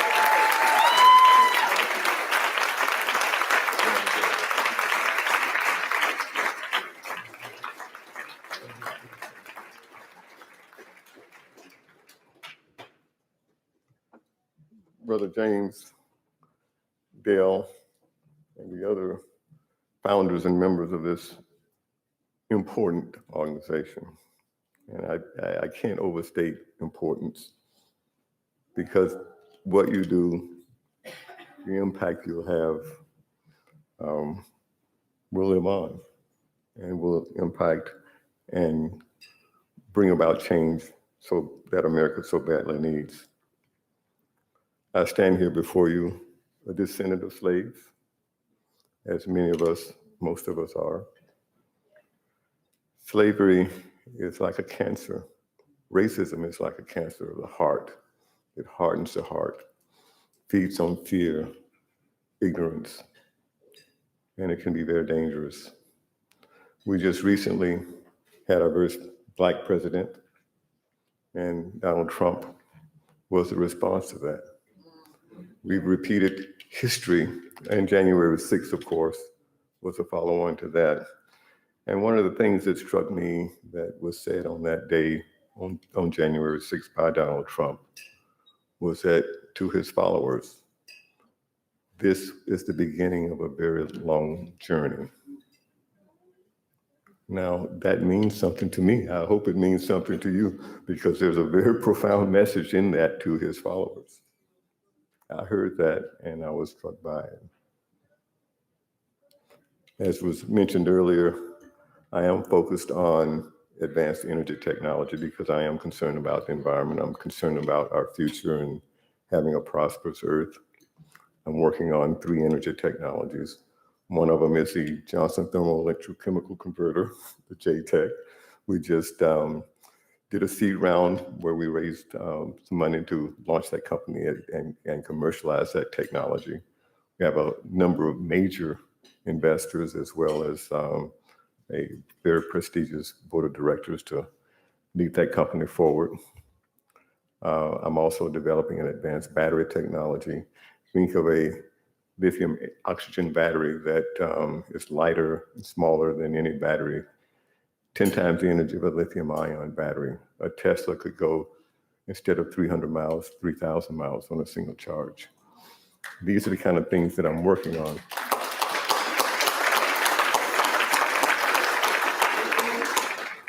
If I don't succeed, it will not be for a lack of trying. But I'm very optimistic that, and I've invested everything that I have into it, to my research and my work. You know, I like to tell people that Super Soaker was a stepping stone. It was a means to an end. It allowed me to purchase my freedom.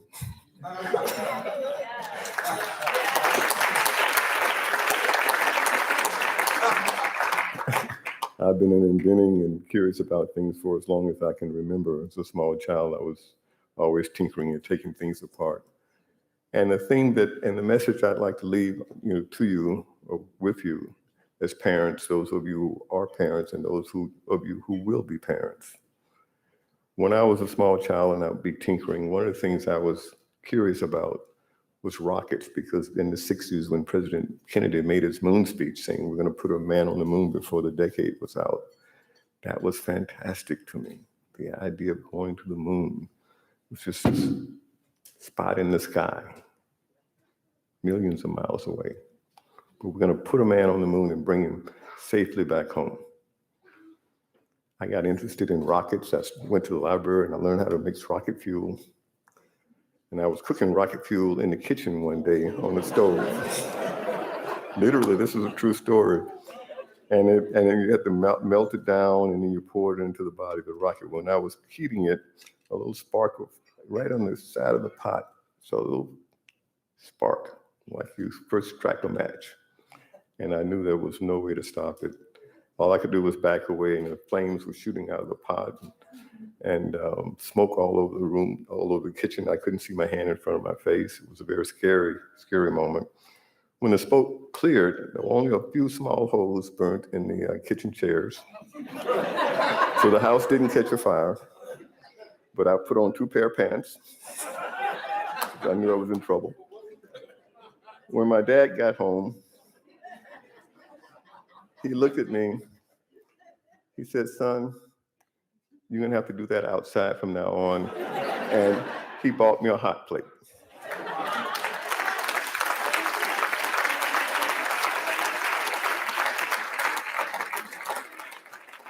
He saw something in me. So when you look at your children, see what they can be, because what you see is what they will be. Thank you.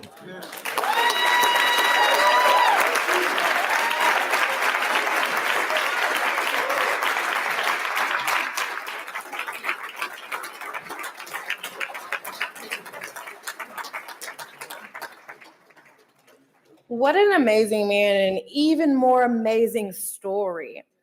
The Black Entrepreneurs Hall of Fame is pleased to present the Entrepreneur Pioneer Award to Albert E. White. Albert White is the author of The Race for the Net, When African Americans Controlled the Internet and What Happens Now. Mr. White has been successful in building capacity for small and medium-sized federal contractors. He was responsible for negotiating the most significant subcontract that AT&T ever signed in the history with a minority-owned business back in the 90s. He was a member of the original management team that first commercialized the internet network solutions. He was responsible for providing the marketing strategy to promote the first use of the global internet to the public. Mr. White has completed his first book about the history of the internet. Mr. White has an extraordinary, extensive finance and investment background as senior consultant to Safeguard Scientific, a leading public-owned venture capital company. He was a former international banking officer with JP Morgan and Bankers Trust Company. In January 2016, he formed a consulting service, Polaris Adversary Group, LLC, to provide funding and marketing strategy for minority and women-owned businesses with a focus in the areas of energy, healthcare, information technology, and government contracting. His contract negotiation prowess have resulted in numerous multi-million-dollar contracts for his clients over 30 years in his career. Ladies and gentlemen, please join me in congratulating Albert White as he comes to the podium.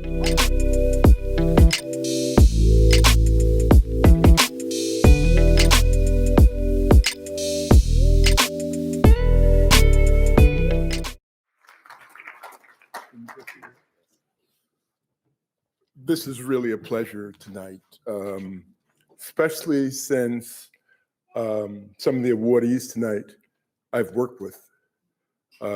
Reggie and I were personal friends. We worked for Percy Sutton in New York. And I saw, I said to Reggie, what's the next step? Where are we going? He says, as high as we can get. And Reggie always very, very positive about what he could do and what other people could do. And that stimulated a lot of young African Americans during that time. I can be a billionaire because Reggie did it.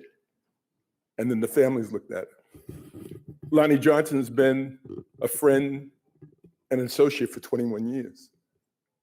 And I don't want to say negative things about the energy, but we've hung in there. The relationship's been tough. We've had our times, but what I'll say about Lonnie, determination, don't tell him no. Don't tell him no. That means he's going to get it done, And that's what our kids need. They need that fortitude to go forward. When somebody tells you no, you just got to go ahead. $3.5 billion later, Lonnie, because somebody told him no, that he couldn't do it.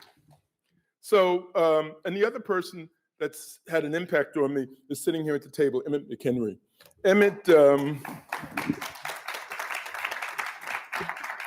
for those of you who have not read the book, which I hope you will, African Americans helped launch the internet. When I tell people that, they're like totally shocked. What do you mean? No, we were the ones that was selected by the federal government to open the door to the internet worldwide. Today, it's 4.5 billion people on the internet, and it's going to get larger. but it was Emmett and his management team, as well as his partners, that had the fortitude to go forward and see that the internet had a future. And I'm just very pleased that we met in college. And it's interesting what God puts in front of you and the people he puts for you to meet Reggie, to meet Lonnie, and to meet Emmett. And I'm just blessed with that. And I'm blessed to have a great family. All my kids own their own companies. My nieces own their own companies. And that didn't come from really my brother and I. It came from my mother, who had a 6th grade education from Mississippi, who said, you know, you can do whatever you want to do. Because she knew what the segregation was in Mississippi. And when she got to Brooklyn, New York, she just started buying up everything she could buy because she was free and she was able to do that. So thank you so much for the awards and for everything.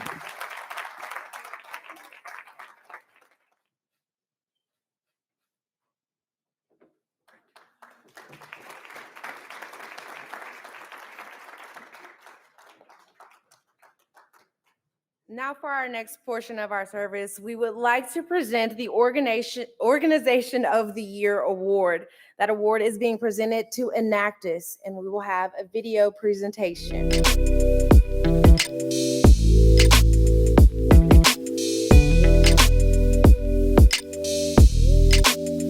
Hi, I'm Steve Kapler, Interim President of Inducts United States. We're honored to be named Organization of the Year by the Black Entrepreneurs Hall of Fame. At Inducts, we believe it's critical to develop the next generation of entrepreneurial leaders and innovators to have a head for business and a heart for the world so we can create a better, more sustainable world. Now let's learn a little bit more about Inducts.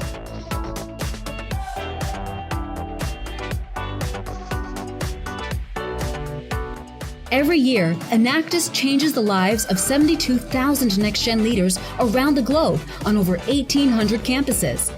They, in turn, are changing the world right now, and the positive impact shows.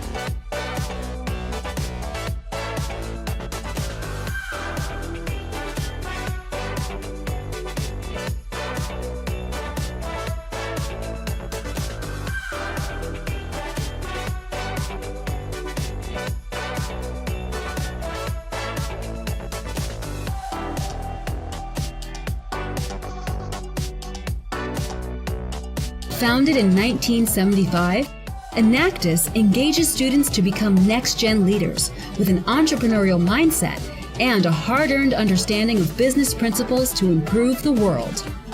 Inducts trains, supports, and incentivizes students to ideate, implement, and measure the impact of businesses they create within the framework of the 17 Sustainable Development Goals for 2030.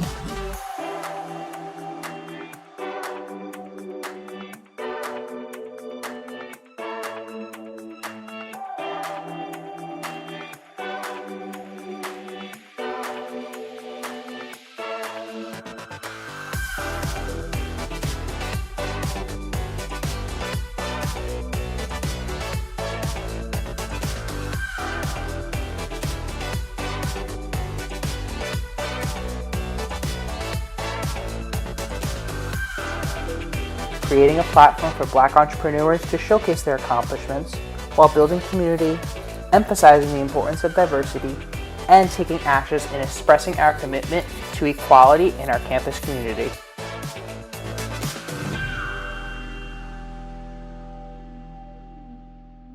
Now, accepting the award on behalf of Inducts is Chesley Talley of the Jarvis Christian College and a faculty board member to Inducts. Good evening, everyone. Thank you on behalf of Inducts USA and the Jarvis Christian College Inducts team.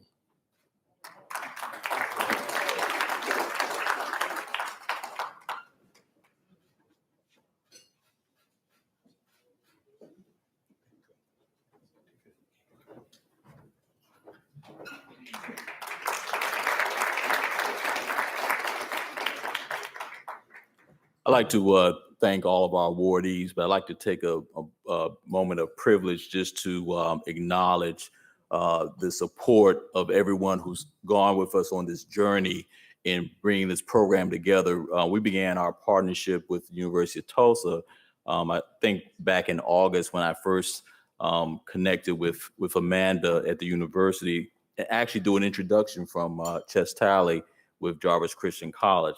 That's why networking and collaboration is very important. And since that time, we've had a wonderful relationship preparing for this program, in addition to the monthly panel discussions that we've had each month featuring a Black entrepreneur and a Black inventor. It's been a wonderful journey, but I also like to take a moment to acknowledge the fact that organizations like ours, as Dale mentioned earlier, we're volunteer-run organizations, and it takes a lot of collaboration and resource and capacity of will and effort and to really bring things together. And the Black Entrepreneurs Hall of Fame, we could not have done what we've done this year without the support of and leadership of my board members. And some of them are here tonight. I want to acknowledge them who have been part of this journey, even helping us to bring this program together. So I like to acknowledge it because oftentimes they're the hidden figures for many of our organizations who never are really recognized or acknowledged. But I want to thank them, publicly thank them, and ask those that are here if they would stand. Ken Ampey, Ron Story, Dale Caldwell, D.A. Abrams. Thank you, D.A. My advisory board members, Robert Bennett, Miguel Lloyd, who's running our, Jennifer Demetrius, where's Jennifer? And our other members who are not here with us, Pastor Keith Davis, Troy Alley, Kevin Williams, April Chisler, Christian Houghton. Thank you.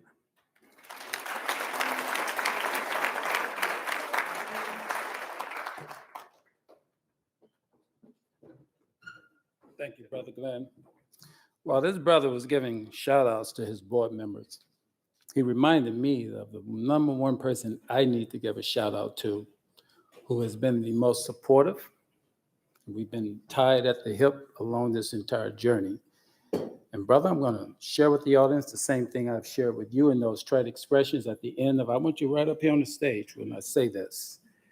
Because see, this man has been very special for me.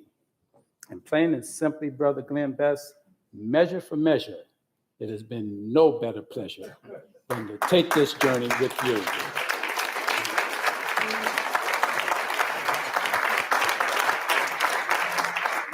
It's a good brother.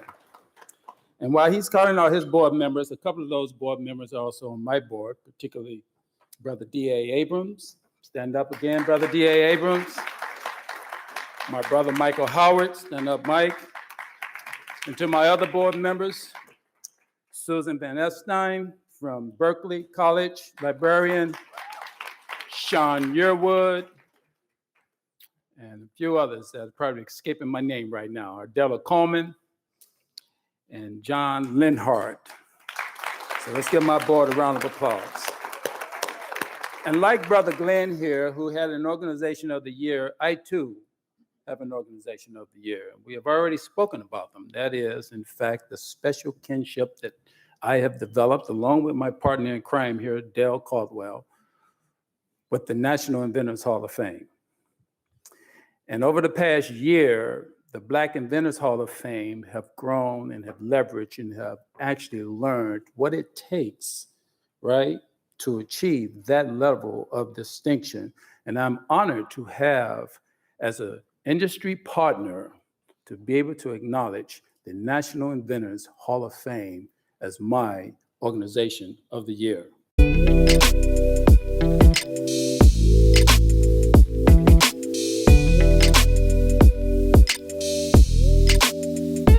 Hello, everybody. I'm Mike Oyster, CEO of the National Inventors Hall of Fame. And on behalf of all of our staff, I would like to thank the Black Inventors Hall of Fame for recognizing us as your Organization of the Year. Aligning with the mission of the National Inventors Hall of Fame, which is to recognize inventors and invention, to promote creativity, and to advance the spirit of innovation and entrepreneurship. The Black Inventors Hall of Fame has embarked on a noble mission to honor and educate the public about legendary Black inventors and their amazing impact on the world. We are pleased to work together on our common goals, and we look forward to the debut later this year of an exhibition titled Breaking Barriers, Honoring Black Inventors in America at the National Inventors Hall of Fame Museum, located in the United States Patent and Trademark Headquarters in Alexandria, Virginia. In addition to honoring the world's greatest inventors, our organizations are also aligned with the goals of inspiring innovation and creativity in children.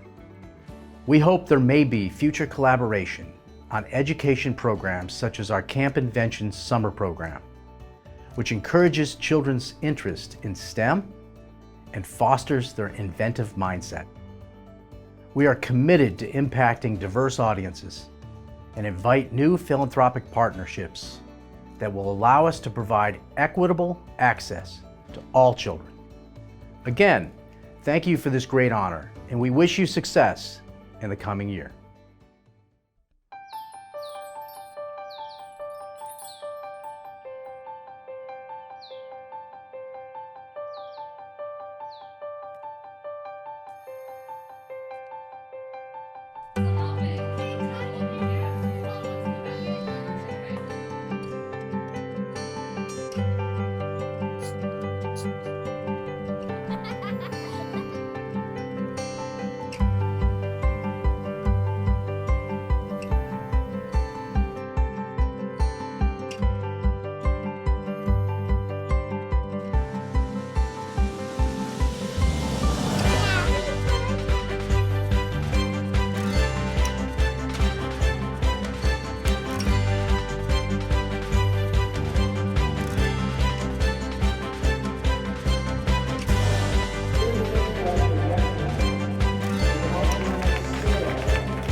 I humbly present and accept this award on behalf of the National Inventors Hall of Fame.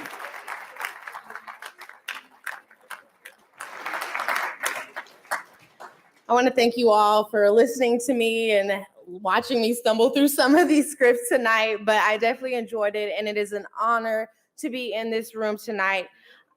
At this time, I would now like to welcome the Black Excellence Alliance team to join me on stage. First, we'd like to thank our MC for doing a wonderful job. And could I have the planning committee please come on stage? You know who you are. Come up on stage. And while we're doing that, I wanted to call your attention to this program. It's almost a small book. We have about 75 pages in it. We have ads from our corporations. We have the detailed stories of the inductees. We have a digital program, and we're actually going to still sell ads for our digital program because we're going to circulate that around the world. But this is a collector's item. 100 years from now, people are going to say, "Were you there?" The other thing I'll say is that I have a 16-year-old daughter. My daughter Ashley, who's here, and this was for young people. So many young people don't know this history. And I enjoy LeBron James and Michael Jordan. Dr. J was my favorite growing up. But I I have a new Dr. J favorite. Dr. Lonnie Johnson is my new Dr. J favorite. So let's give him a round of applause. So the second thing I want to call your attention to is you have a card on your table. This is the Black Excellence Alliance, Remembering 1921, Celebrating 2021. As I said, we are all volunteers here. And we are trying to carry this history on forward to raise money for these halls of fame. But that's not it. We're really dealing some things like entrepreneur zones. We're trying to create the Greenwood model and do that in places around the country. We have Reconnect Tech, where we're trying to do high-tech jobs. So we're trying to do more of this, and they're each 8 independent organizations, but we're trying to create this collaboration. So we need your support. You can look on the back of the card. There's a QR code, and so anything you can do would be very, very helpful. And so we need to take back our history, right? And that's what this is all about. So on behalf of the Black Excellence Alliance, we want to thank you all for coming. I mean, where do you have an evening when you have Lonnie Johnson and John Rogers and Loula Lewis and extraordinary Albert White and some extraordinary people? And I'm getting a lot of texts. People live at home are loving this. So we want to thank you all. Have a great night, and thanks for your support. Hello? I got one more thing. Get a permission. Hold on, please. One more thing. Hold on, please. One more thing. My apologies. Hello, everyone. My name is Jennifer Demetris, and I'm the Executive Director for the Dale Caldwell Foundation. And there's one last award that we want to give tonight, but I would like to say a few words about Dale. We actually met back in 1986 at graduate school. We were a mere 15 years old. And so we've known each other for a long time. And Dale, as soon as I met Dale, I knew that he was a special person. He always reminded us of his father in terms of the work that he has done did in the civil rights era, walking with Dr. Martin Luther King. And I knew when I met him that he was a special person. I knew that he was going to impact the world. And you would say, well, how would you know that he was going to impact the world? And I'll tell you, because he pretty much told me he was going to impact the world. So we graduated from Wharton. At the time, a lot of people were chasing money, but Dale was not that person.